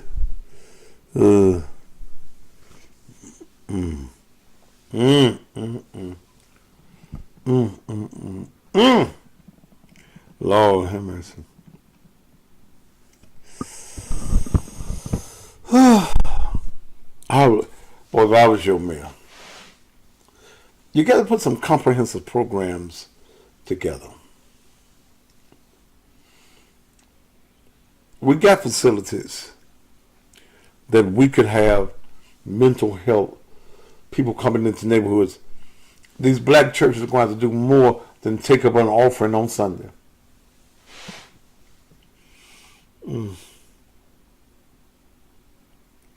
Y'all know I don't do no block numbers. I don't know why y'all keep trying it.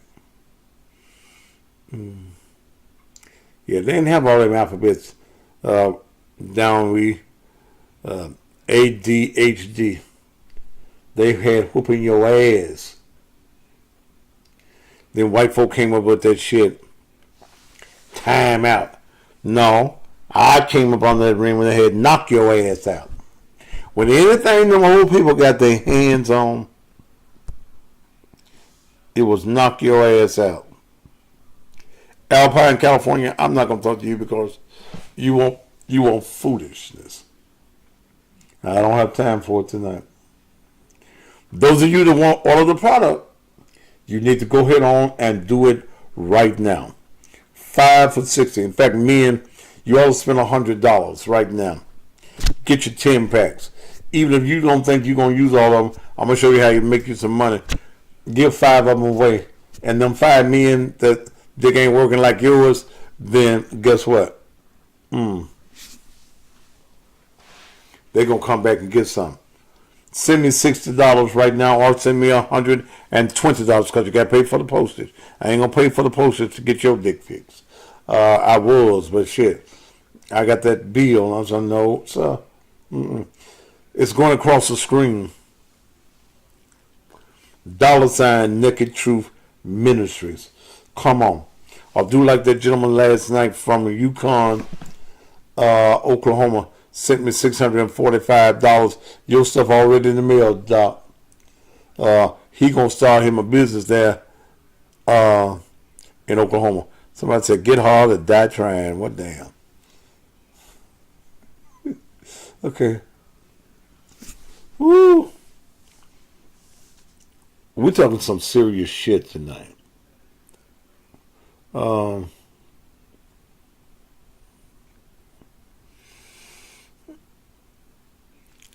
This is something that is going on in our community.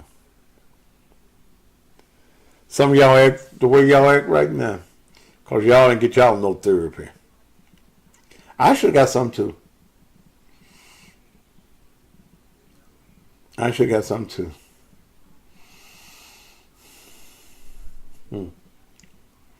A whole lot of y'all worse off than me.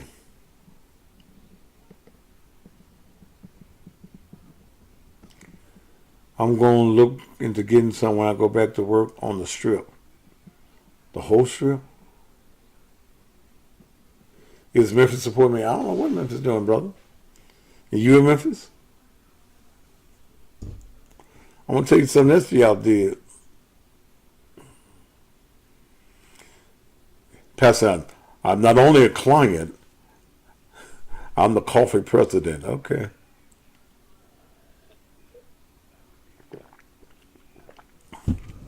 Quit giving them babies that Similac. Oh, the Las Vegas trip. Okay.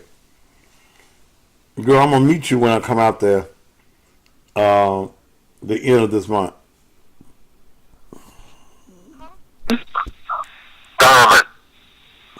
To accept, press 1. To send a voicemail, press 2. Go ahead. Hey, son, what do you think about the president and everybody trying to...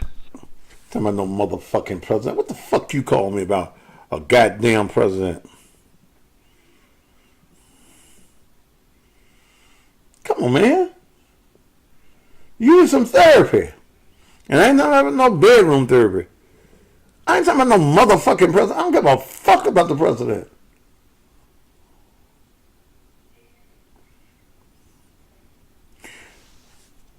Selena, I forgot to call him and ask him, did he give the bedroom therapy to the horses? You said, nigga, now, crazy.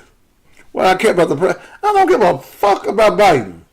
I give zero fucks about Biden. And Tamala, who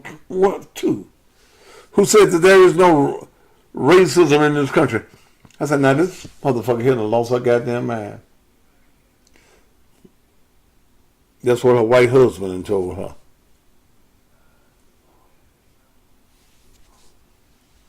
Damn. Yeah, I worry about the wrong goddamn thing. Shit.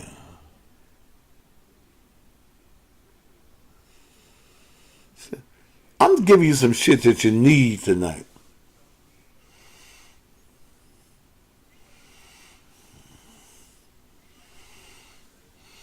Two things. All this teaching I'm giving you in that coffee too. Coffee may make you think better too. Better try it and see. Get all your blood flowing. The blood in your brain too. Damn. Give a fuck about Biden.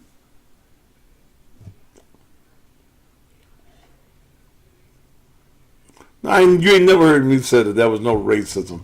Motherfucker, don't lie on me, goddammit. You said there was no racism too. You ain't never heard me say, ignorant motherfucker, that there was no racism in America. Damn.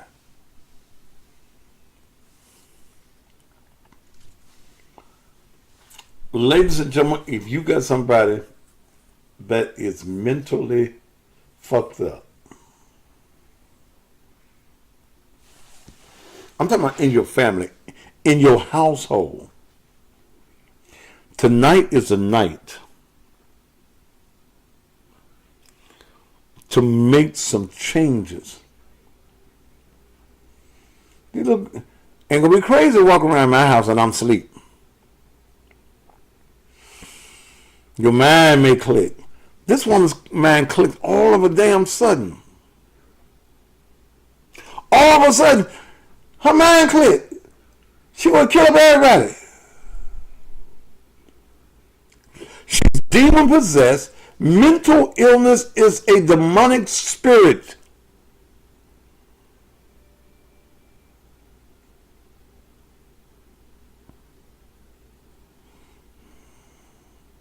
Man, I'm into another whole zone. Don't ask me about when I'm going to start raising money for fundraising for the campaign. Everything is strategically planned, brother. You always say the white man is not the problem. That's the same as saying there is no racism. You're a motherfucking lie, dumb motherfucker.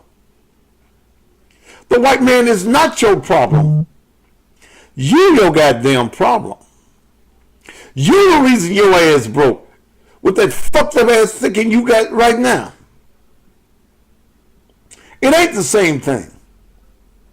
Racism and putting all of the fault of what's going on black folk on the white man, it's not. Ain't no white man making you not get up off your lazy ass in the morning and go to work. Ain't no white man making you stay your ass at the house. You know what, and I'm gonna say something. I'm tired of going to black restaurants where black folk work. You motherfuckers won't go to goddamn work. I ordered some food this evening. Southern Hands. Line out the door. Want somebody working. You ain't put the chairs back where folk can sit down and eat yet. One service. I go to Houston's where the white folk work. I ain't got no motherfucking problem. The white folk going to work.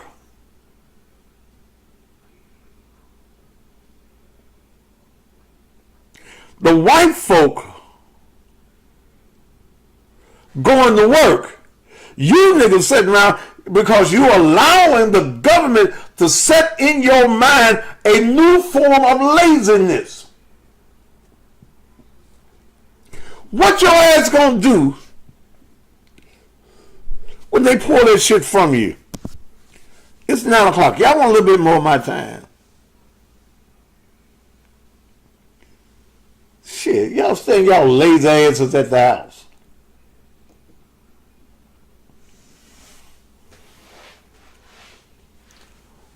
The Mexicans taking their ass to work.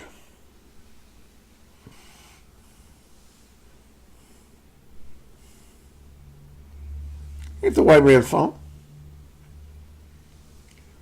The white man does not even have to work to defeat you now. You do it for him. Oh yeah, they're gonna pull it from your motherfucking greedy asses. You lazy motherfuckers that want $1,400 and think you got some goddamn money.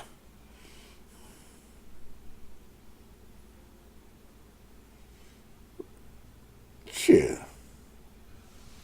And I ain't used to waiting on no motherfuckers. I'm gonna get me some bologna and shit. When Mel ain't here, and Mel calls and tell people to bring me something to eat. Those of y'all that's calling, I got put Instagram. I'm gonna take them another hour. It didn't always talk about you don't support black business. How can you support them when you get lazy ass workers? Woo! Y'all banking on unemployment. Y'all gonna be some hungry motherfuckers in a few years. How does that work? Fuck you, you don't work. I got a sign, I work for food. Motherfucker, what you think I'm working for? I work for food too. We'll be back in a minute, Instagram.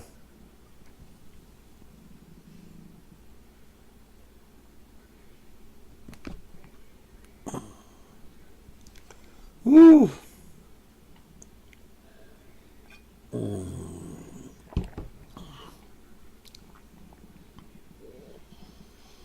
So them Mexicans take their ass to work. You Negroes, you nigglets, want somebody to give y'all ass something. I didn't find Maggie OAR on Apple Music. Oh, I don't know what. I ain't giving you shit. I believe in a man, if you don't work, you don't eat.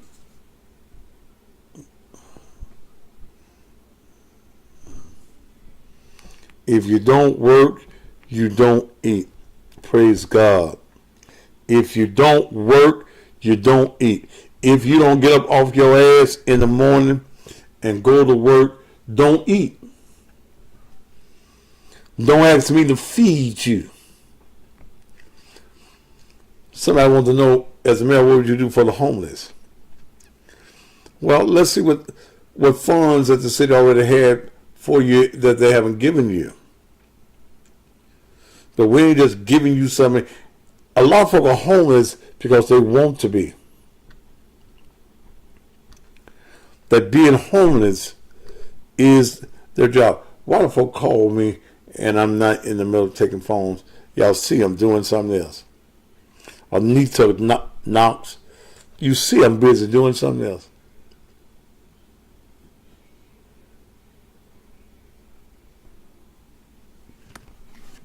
I'm not going to be the handout mayor. Get up off your ass and go to work. You don't want to go to work. You don't want to eat.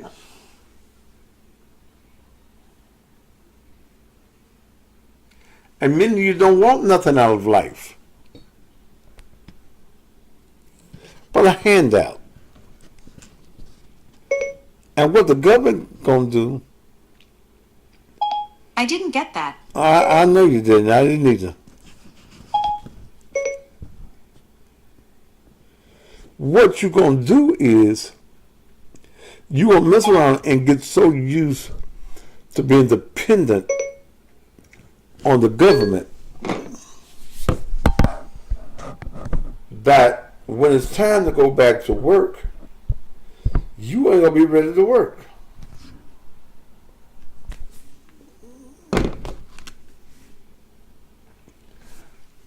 And you don't understand it's a part of a bigger plan. So my wife, I hate to go where black folk work in restaurants. That ain't racist, that's a fact. You lazy motherfuckers want to stay your ass at the house. And then when people own these black restaurants, I looked at, they had about 5 or 6 people working at Southern Hands. You need help with rent? Ask your mama. Don't come to my page begging for. I ain't giving you none one of you motherfuckers shit. Some rent. Motherfucker, you done got a stimulus check. You better not ask a motherfucker for no rent. Better not no motherfucker give you nothing for no rent.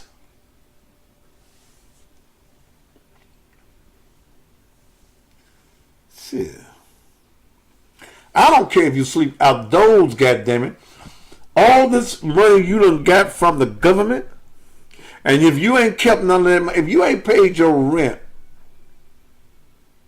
then something wrong with you. Something wrong with you. Something's wrong with you. If you have not paid, something is wrong with you.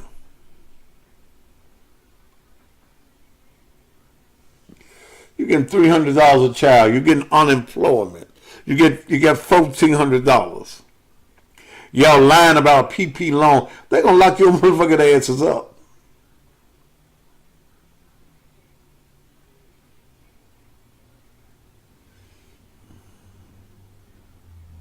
They're gonna lock y'all asking for PPP money. Ain't got a business. Well, child support took out. What the fuck we care? Ocean Root Davis, get off my motherfucking page with that bullshit. Why should we give a fuck about your rent need to be paid? Sell some ass. Shit. No, don't at least take the PPP loan and stuff, because you're going to go to prison. They got paperwork. They go by your tax returns.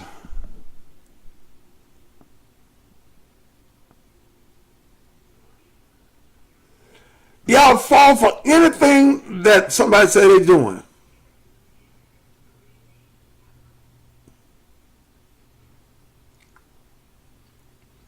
I'm going to give me a PPP loan. Then they go on your little cars, whatever the fuck they can get from you. They gonna get you gonna owe the government forever.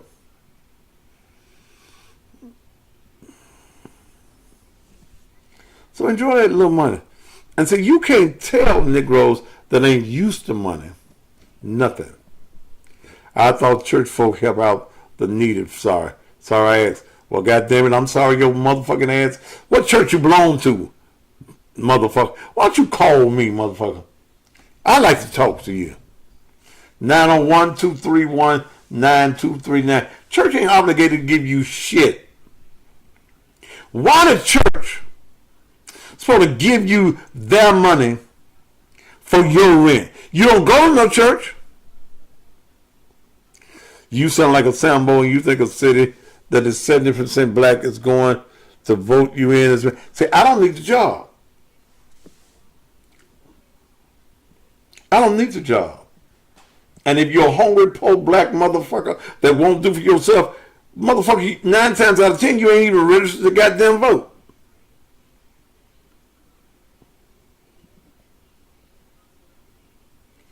Want a handout. I ain't got no handouts. This mayor will not be a mayor of handouts. If you want to work, then I'm going to call all of these temporary services. You're going to have to hire some of these folk on the street. But you won't come. A friend of mine, Pastor Floyd, had a job fair at his church for 3 hours. I think that was Monday. 3 hours at his church. A job fair with jobs, with folk ready to give you jobs. 3 people showed up. One didn't get a job because they didn't go with no ID. How do you go for a job fair with no ID?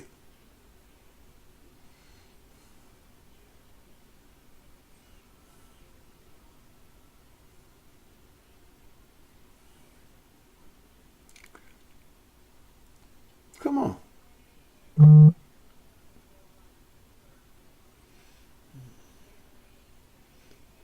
Come on.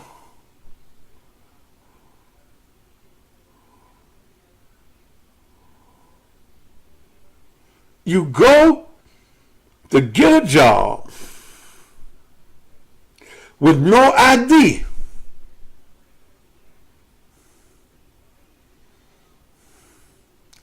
But the man has,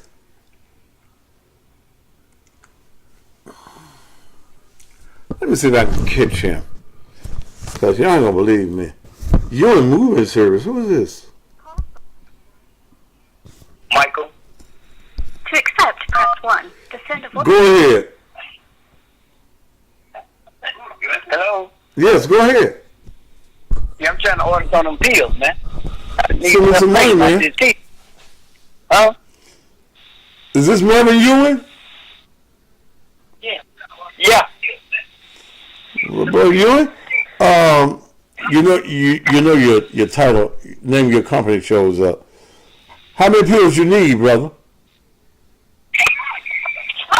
6 of them.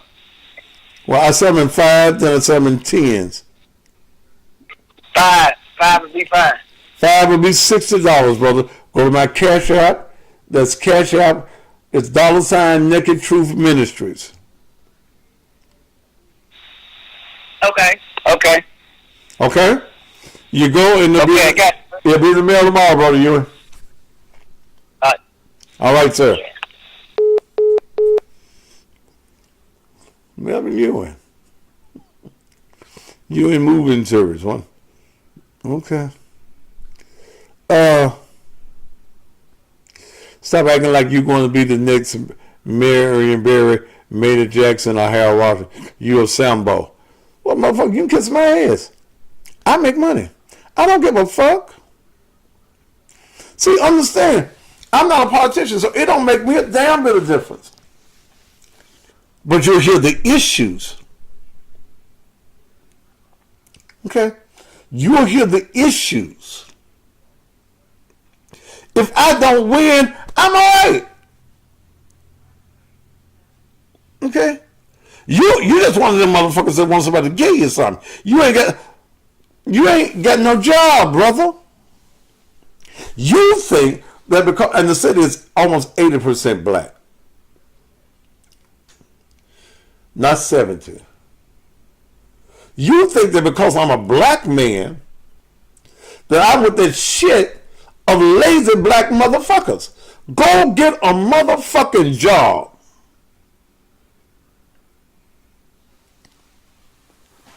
Motherfucker, I can be anything I want to be. This big headed man from Junior's Barbecue. I'm on one. Man, I won't talk to you. Since motherfuckers like you that make me just go ahead and say I'm running. Yeah, and your birth pass ain't ID. Do you have a driver's license? Do you have a social security card? Motherfucker, let me tell you something. If I don't run, the brand becomes bigger. Cussing pastor becomes bigger.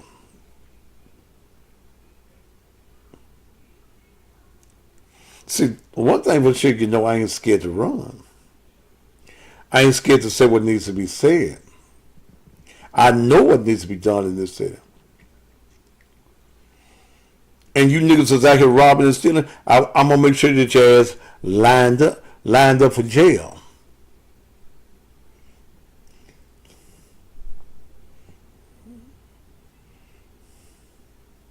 You Negroes that think that if you got a black male, the black male's supposed to give to you.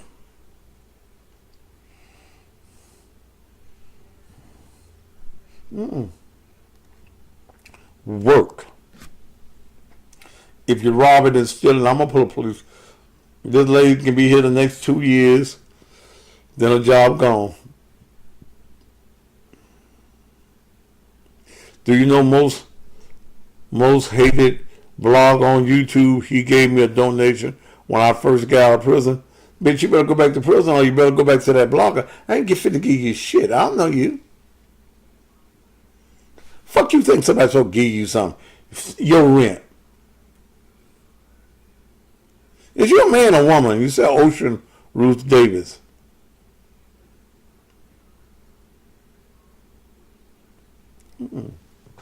Get a job. Go to work. Go wait some tables. They're looking for some people to work a table. A friend of mine called me this morning. Spends good money with me on this field. Margaret's Restaurant.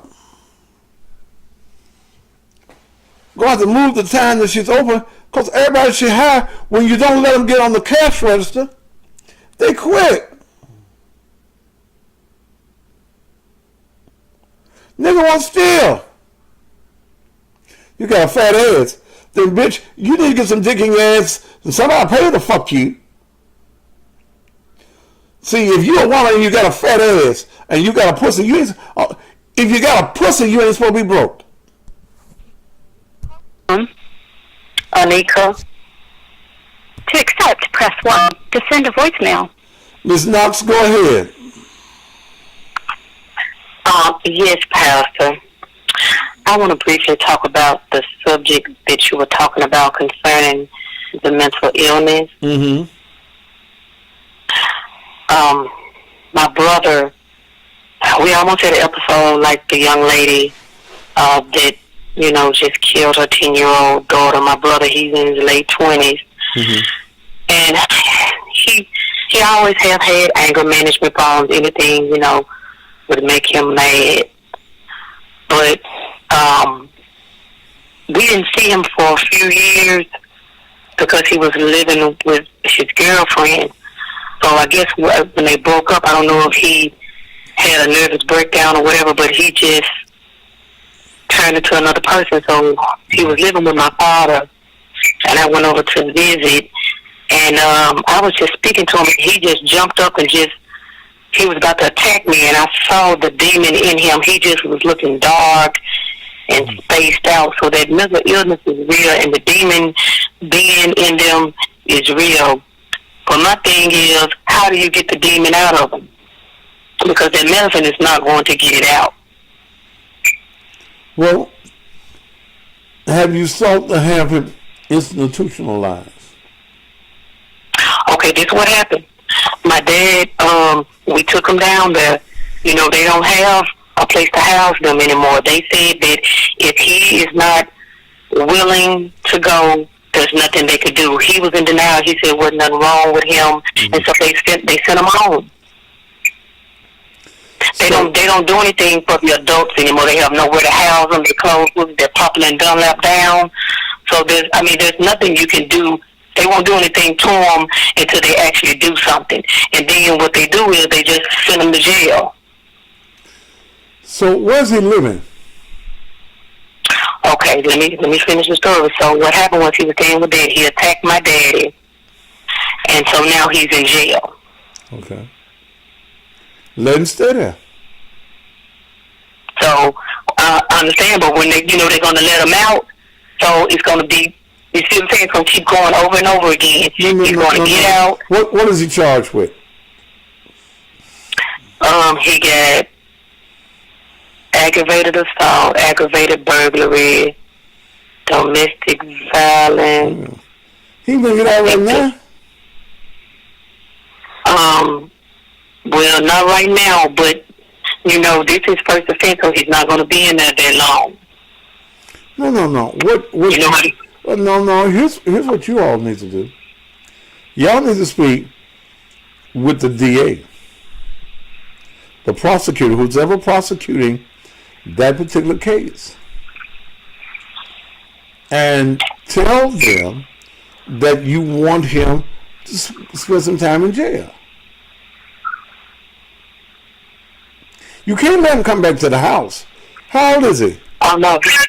He's not coming back. He's 28. He's not coming back. Okay. So he's just going to be homeless when he gets out. But my thing is... See, understand, that's of his own choosing. Okay? That's of his own choosing. You can't act right in my house? Okay. What to do?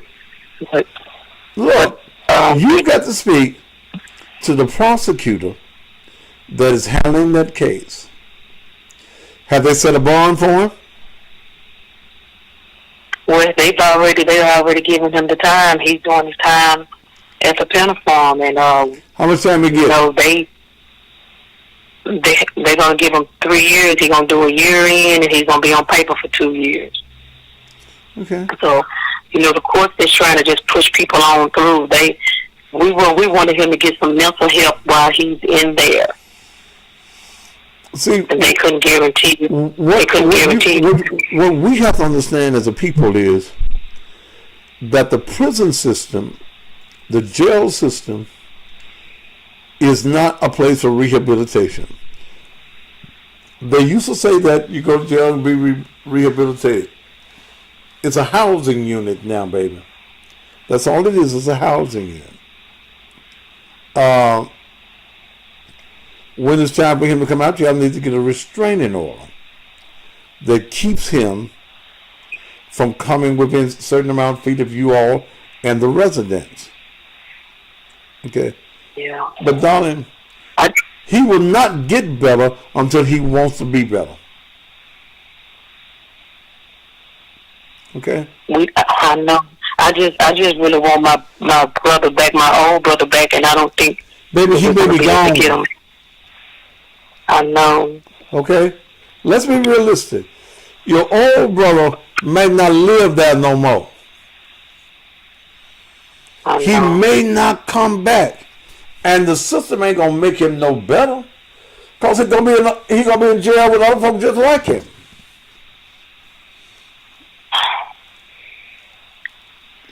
And the little mental screening they give you in jail, they go through the motions. Because some people be trying to keep a little job. They been giving some medicine while they in there. But how long he been like that? Well, he was with that girl.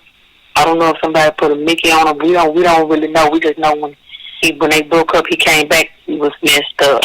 So he came back to us. He first came back about a year.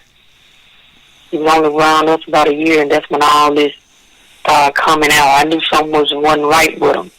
And I asked him, I begged him to go, and he said he wasn't going to go, there wasn't nothing wrong with him.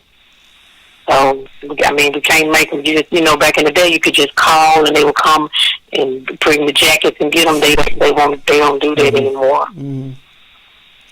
Everything is voluntary. If he said he don't want to go, they don't make him anymore. And then, so when we called the police, they said that only thing they could do was make him leave. They can't, because we wanted them to take him to the mental health, and the police won't. They said, you know how many people walking around here like this? They said there's nothing they can do if they don't want to get the help, is what the police said. But we tried to do everything that we knew how, but... So maybe the only thing that you all can do at this point is protect yourselves. That's all you can do is protect yourselves. Okay? That's your brother, you love your brother, but probably the guy that you knew as your brother does not live in the same body no more. Okay? And all you can do, sometimes you've got to turn people loose so that you can have a peace of mind. And come to realization that, hey, it's hard. That's my baby brother. It's hard though when you want them to get help and they just won't. Let me ask you this.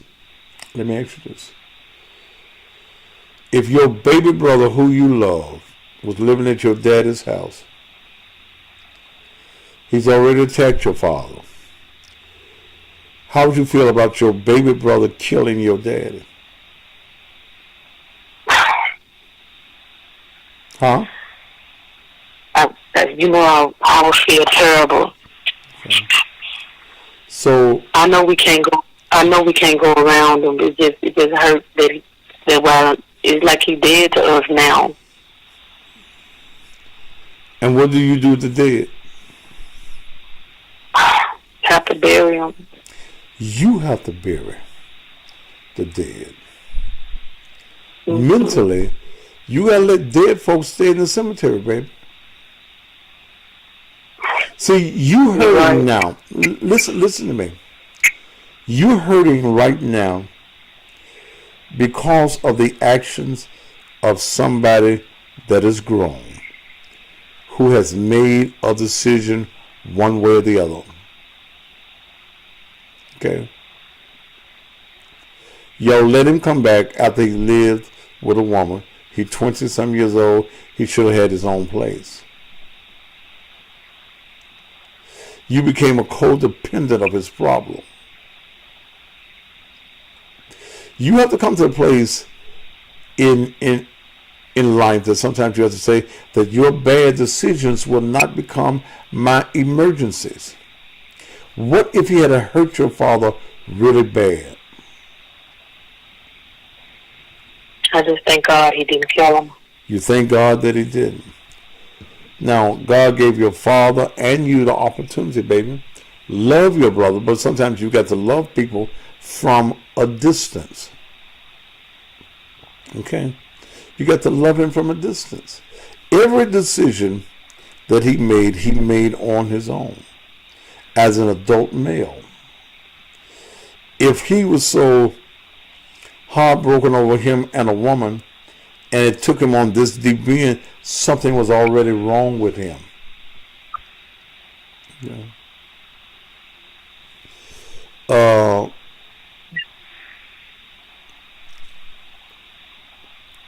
If your brother don't want nothing for himself, you can't make him want nothing, baby. You love him. You're right.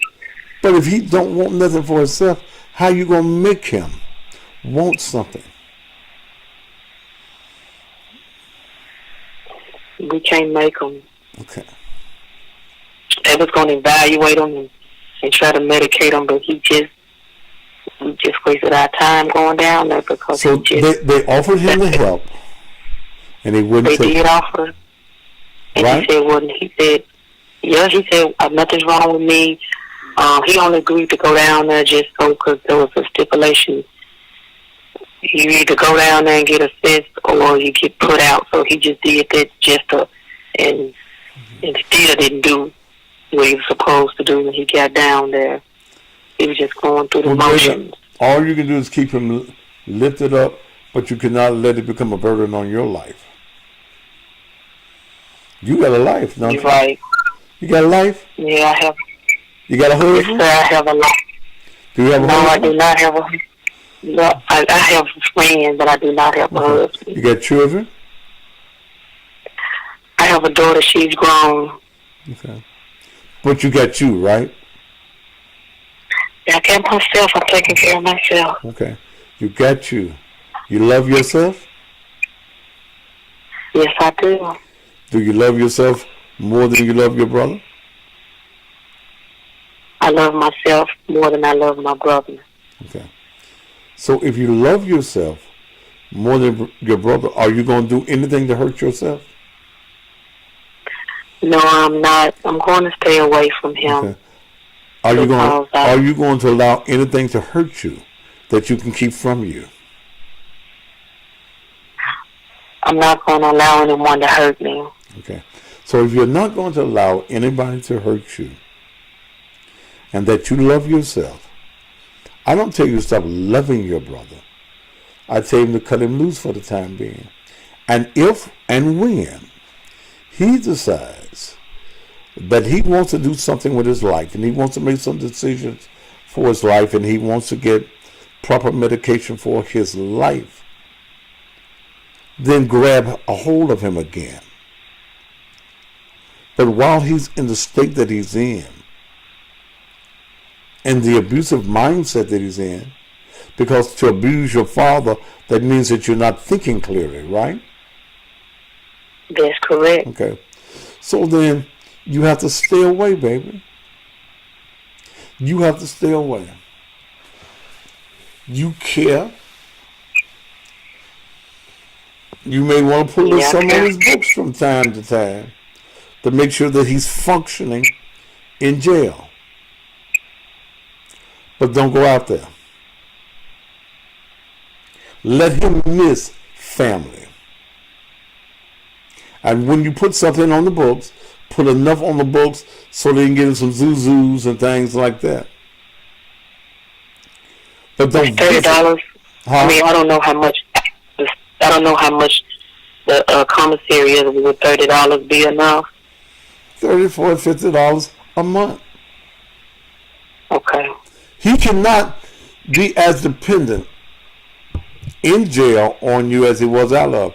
You love your brother, so there's some terrible things that can happen in jail if you ain't got a little money to get you some zuzus in the commissary.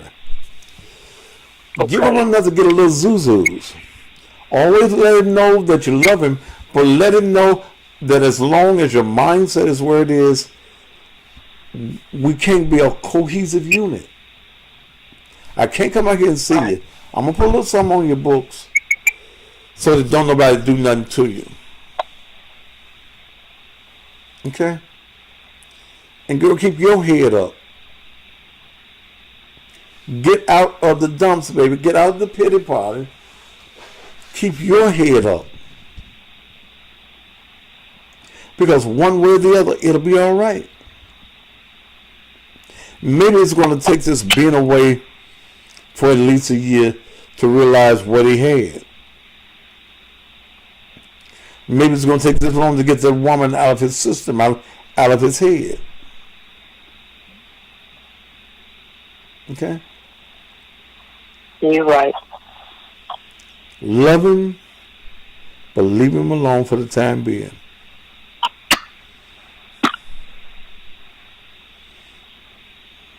Find out, called out there. He's at the Memphis Forum. Yeah, he's over there at the Forum. Right. Call out there and find out who the chaplain is. Okay? Have the chaplain out there. I don't know who it is now. I used to know all of them guys. But talk to the chaplain and tell him what your brother is going through, and have him go by there and talk to your brother. Somebody with some common sense, got some common logic, that ain't his friend, that ain't his buddy, needs to sit there and talk to him. Okay? And when you're feeling the way you're feeling right now, call me on the show, and we'll talk about it. You said call where? Call me here on the show, or email me. Email me at cousinpastormember@gmail.com. Give me your number. If you're feeling like this, how you feeling now, and I'll give you a call, and we'll talk one-on-one. What's your first name? Anita. Anita, yeah. Knox, that's who you are. Mm-hmm. Okay? But don't allow yourself to think it's your fault. Okay? Well, I know it's not my fault. I guess I'm just mad at him because he wouldn't get the help. What? Ask yourself this. Why are you mad at him? Because I feel like he should have been smart enough to get the help. He knows. You feel like he should have been smart enough. Yeah. But he didn't feel like it. No, he don't think nothing wrong with him. Huh? Yeah, you're right. Okay. He don't think nothing is wrong with him. And you sitting there, you hurting, you in pain, your heart hurt,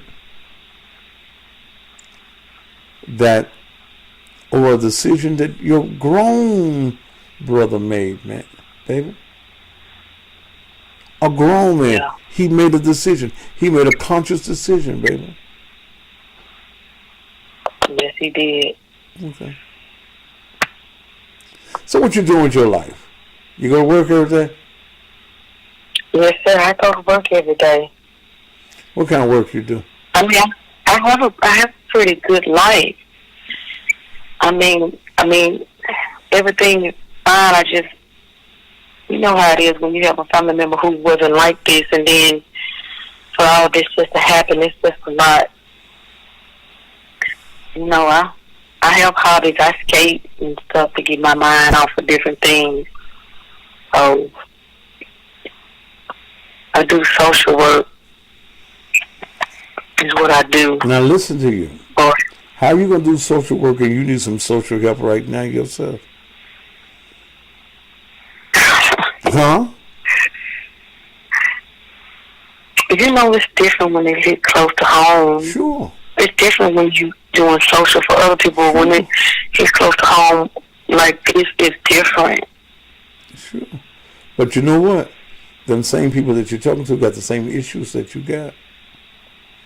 And it's always easier to talk to other people about their issues and their problems. But sometimes the roosters will come home to roost. What I share with you is, again, love your brother, but right now, you got to love him from a distance. Put something on his books. Don't go see him.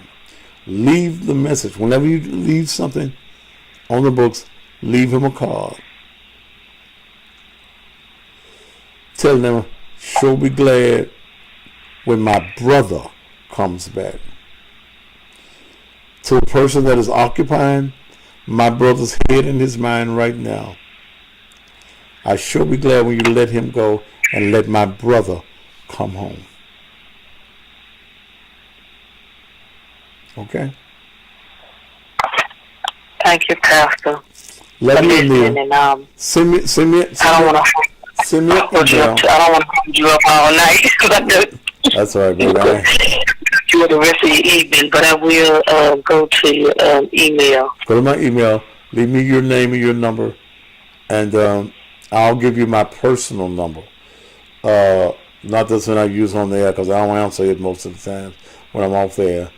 That if you need to talk to me, find out who the chaplain is at the pen farm, and I'll make the call for you, okay? Okay. And give me your brother's name, and give me his booking number. Okay? Okay. You want me to send it to the email cousinpastormember@gmail.com? Right. I got a few strings I can pull. And the only string that I will pull is making sure that somebody talks to him. Okay?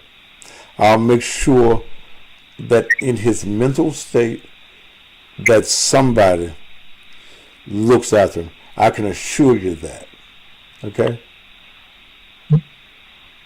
That one I will assure you. Yes, sir. So Okay. thanks for your help. You have a nice evening. It's my pleasure. This is what I do.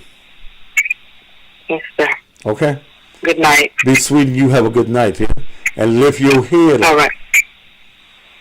Don't let me hear that Yes, sir. sad tone in your voice no more. And remember this. Your bad decisions will not become my emergency. That don't mean I don't love you. But it means I got to pull back some so that you can see where you are. Because until you see where you are, you'll never be where you're supposed to be. Love you, girl. Love you too, Pastor. You have a nice evening. Bye-bye. Bye-bye. Okay. All right. What time is it? Yeah. Whew.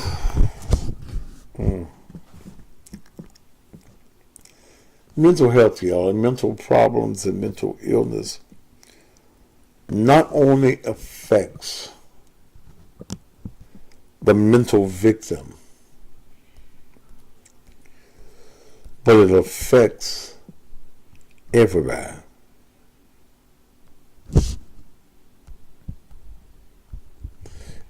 It affects everybody.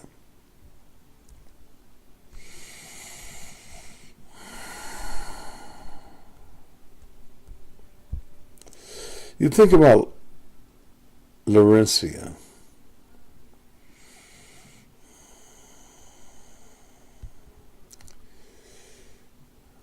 You think about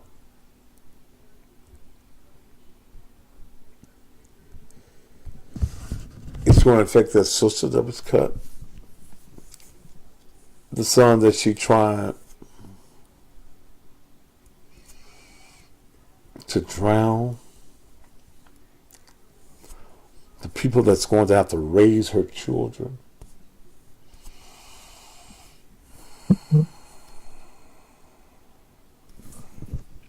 And I'm blocking all you negative people off the page in a way, because you came to be nothing but negative. So you're occupying space.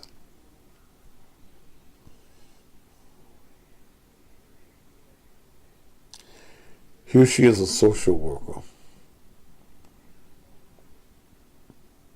who has to deal with the same thing.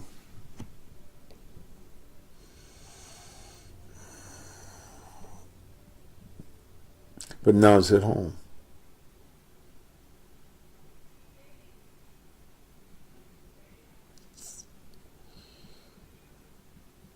Reality has a way of just hitting you.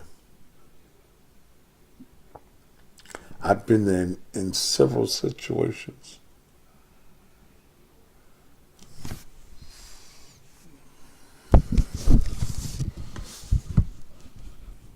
If you forgot somebody, I beg you,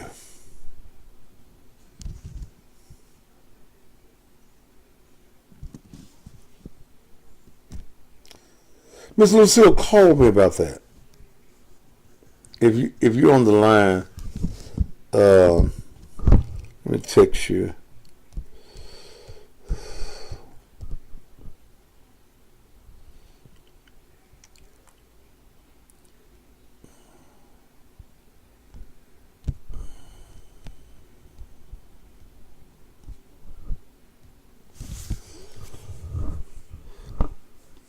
Can you call me, Miss Lucille, about that message you just sent me?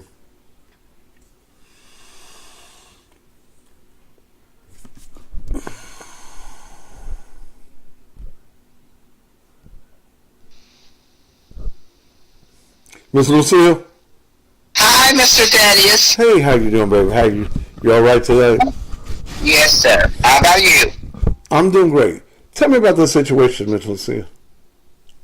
Yes, I was listening at you, Mr. Thaddeus, and I just sent you the picture of this young lady, 13 years old, beautiful, smart. My nephew in Oxford, Mississippi is a police officer. Mm-hmm. But he's an officer at the school. And that young lady would spend the night at him and his wife home. They got kids the same age. She talked to him that day at school, smiling, laughing, went home and hung herself, Mr. Thaddeus, in her closet. Now, you can imagine what that did to my nephew, because he had just talked with her. And a lot of time, mental illness, especially with women, and God made us to bear children, but at the same time, our bodies go through this transformation, Mr. Thaddeus. Sometimes it get off balance. I have seen it over and over. And talking with women at the clothing store, we don't know how to go get help. And most important, what I've heard is that you don't think no one would understand why you feeling that way, why you're not thinking rational. And I've been there. I've had two girls. I've been there and not understanding what is going on with me. Why am I feeling this way? The only thing I knew, I went and got help to understand and found out that your body, as a woman, your body becomes imbalanced. And it just, when it becomes that way, I mean, from the mind, spirit, and soul, everything is haywire. And like that lady with them children, I've heard that her mother had passed, and that was her rock. She was working 2 jobs, that young lady that killed her 10-year-old. She was trying to work 2 jobs. And I can almost guarantee you that she showed none of that what was she was feeling. I'm almost certain that she was smiling on the job. No one could see her internal suffering.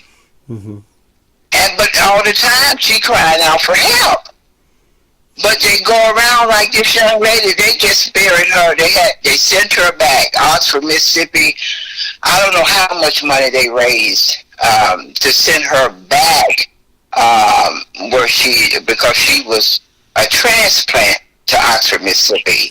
And so they raised all the money to send her back. But Mr. Thaddeus, you see how beautiful she is. And just went and hung herself. How old was she? 13 years old. 13.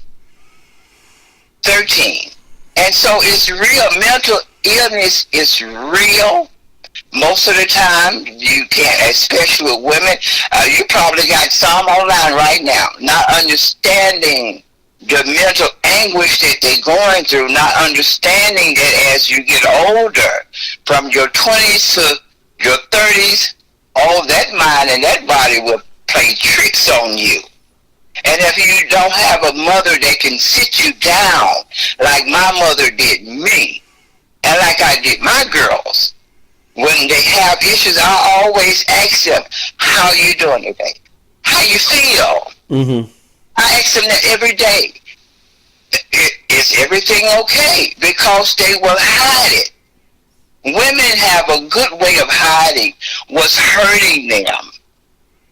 And so that's what I just feel it in my spirit that that's what happened to that young lady. She had no one to confide in. Her mother's gone. Her sisters, them young like her, they probably wouldn't understand. So, and especially if she have nobody to help, And nobody to tell her to go get help. I mean, I had a woman to come to my store, Mr. Thaddeus, and I was talking to her. And that once, now this is she was a grown 40-plus-year-old woman. And I was talking to her. And I asked her, I said, well, how you doing? How you feeling? And that lady broke down in tears. And she was explaining to me that she did not feel like herself. Okay. And I was able to tell her, don't you feel like you are alone? Women feel that way. But what you do is go get you some help. And don't stop until you find some help. If that doctor don't work, if you can't find any doctor, just go to the hospital. Tell them what's going on. Because it's common.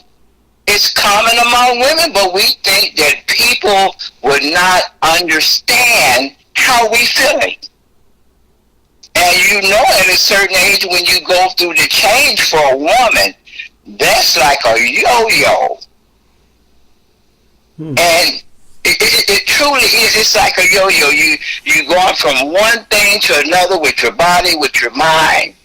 And women must know that it's help out there. It's other women that understand. And all you have to do, and don't be afraid to talk about it, because realize you're not alone. You're not. All of us have walked that journey. My auntie did not have, my aunt, she had no children. None. Never had menopause in her life. No children. But my mom had 7. Okay. She went through menopause. That's why I was able to understand, because it's a vicious cycle. It truly is. It's a cycle for women. So just they got books out there that you can read. If only someone had touched that young lady that killed her 10-year-old to tell her, baby, you're not alone. Somebody understand. And to have somebody to talk to. Don't be afraid. Don't put on a pretty face if you're hurting. If you're hurting, let someone know. Whether you got a cousin or a church member, because we all go through that, especially women. Men have, my mom used to say, that men have menopause as well. And I believe that y'all go through transformation. Y'all go through those different cycles like women. But women that bears the children, their body go up, and then it goes down, and then it will do the twist on you. And if you don't understand the cycle of that, then that's the problem. And that girl with them children, she probably was having postpartum. Let me ask you this. Yes, sir. Do you think that sometimes for a woman, especially the single woman who has a responsibility of children and family, do you think that it becomes so overbearing to them that not only do you want to kill yourself, you want to take everybody out that's a part of who you got to take care of, because you feel that death is better for them and you than it is to keep on going through the burdens that you're going through? I think that as far as black women, Mr. Thaddeus, we have walked that journey for years. I think that most of the time with that young lady and thousands and thousands of other women, most of the time when you have been in relationships with those men, and those men, women love hard. Men women love hard. And when you have bear children and you in a position now, you at home, you got to take care of kids, you got to work, you got to try to get to work. They have all that responsibility. But we can handle that. But when we are hurting And more than likely, it's somebody that she loved that did not show her love back. And that became too much for her. That's what happened. You got all these elements that's playing with you, within you, and around you. And I bet you it had something to do with the kid's father or a man that she loved that did not love her back, not like she wanted to. I think she could have handled those kids. Women do that all the time. I mean, we work, we cook, we take care of them, try to take care of school. We do all that. We wear a lot of hats as women, but God made us that way from birth to 2 and 3. What do they buy us? They buy us dolls. Because we are always in that mold preparation. You combing hair. You even put the little dolls in the bathtub. You being prepared for womanhood and not even knowing it. So we used to that. I mean, even me, my 2 girls, I had to walk that journey. Okay? And no, it's not easy. No, it's not. But we do that, and we do that unselfishly. But when you have a man that's playing with the mind, and then you're trying to make things happen with the family, sometimes it becomes too much. That's simply too much. So it's simple that we walk that journey every day. Every day women walk that journey and don't want to kill the kids, but sometimes you get so angry that you have to sit down and reflect, because the kids crying, you got to worry about how I'm going to get this bill paid. You're working, and then you got this man that's not wanting to do or to help out. And no, we can do that. So I'm almost certain it's somebody, some man, something in her life that caused her grief. Because what she wanted them to do, she wanted them to get down and pray. That's what she wanted. And her sister, nope, her sister didn't want to pray. She filled the tub up with water. She was getting ready to baptize her someone. So she just snapped. It's a such thing real. It's real. Snapping is real, Mr. Thaddeus. Well, I'm going to continue this tomorrow night from another angle. I'll think of what that angle is, or I'll stay right here on this angle.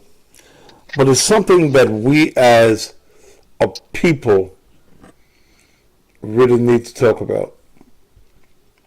I appreciate what you're doing, Mr. Thaddeus, and it needs to be discussed, because we have not, as a people, we have not been privy to a lot of things that's out there. Professionalism, doctors, medicine, they got all that out there. We really not there. Because just like now, letting people know that it's okay to feel that way. Let them know that it's help for you. You're not the only one feeling this way. If your mind feel like marbles and circling, just know you're not the only one. And it's somebody out there to help you. But first of all, since you don't know, and we think that, okay, if we go see a therapist, then, you got to be crazy. No, it's not. God educated them for that reason, to help you. And you're not alone. You're not alone. You're not by yourself. And someone out there right now that's listening, don't be afraid. Go tell your friend. She really know better than you are. She might have the same issue. Don't be afraid to talk about it, because it's real. When that woman body, as my mother said, get out of whack, it will whack you. And And it's real. When you having children, them young, any woman that start bearing babies, then, okay, that's womanhood. Simple as that. And with womanhood come a whole lot of body changes, mind changes. So don't be afraid. Reach out to someone. Let them call you, Mr. Thaddeus. If they feel like that, call Mr. Thaddeus and let him know, Mr. Thaddeus, I need some help. Now, why are you putting that on me, Miss? Well, because you people gravitate toward you when you in this spirit that you're in now, this realm. Somebody out there that's listening that might need Mr. Thaddeus. And all Mr. Thaddeus needs to do is tell them where to go and talk to them. Talk to them and tell them it's help. I can't give them my number, but I can let them know that it's help out there, that you're not alone. All the boggle of brains and mind and this crazy thinking, yes, when sometimes your blood pressure can elevate so high that you don't even know it. And that'll stop the brain process too, Mr. Thaddeus. Okay. And when your body be needing like simple thing as cranberry juice, that your body is minus that affects the brain. As for the women, it's the simple things. But somebody's listening to you right now that need help. That young girl is not the only one, and that 13-year-old is not the only one. So they be bullying at school. No one knew that they were bullying that child. And so she just said, well, I just go home and hang myself. Not thinking about the next day, that tomorrow is a new day. Their mind can process that. So she went and hung herself. So it's real, Mr. Thad. What you're saying, what you're doing now is very important. And with things going on now with this pandemic, people at home, that lady probably been there with them children enough to drive any woman crazy. 2, 3 children in the house. Yes, it is. And so she just snapped. She didn't give her time. She probably been going through that for months, Mr. Thad, especially during this pandemic. We all confined to the homes and not being able to really work and not being able to be in physical contact with anyone. It's enough to drive you mad. You have to pray. And since you're the pastor, that's what you're doing. God led you to do this. Because there's somebody out there listening, and probably just not the one. No, it's real, Mr. Thaddeus, and I appreciate what you're doing. Well, tomorrow night we will do this, and I'll open up the phone lines so that women who are going through these depressive states, or even men who are going through these depressive states, that we can talk about it. Yes, sir, and I will be listening. And you're going to be shocked. Because there's a lot of people need help out here right now, especially this last year. Oh, yes, sir. A lot of people need help. A lot of people at home suffering and have no idea. They can't dissect, why am I feeling this way? Why am I thinking this way? It's an answer to that. It's a logical answer, but they can't receive it because they don't know it. They don't know what to do about it.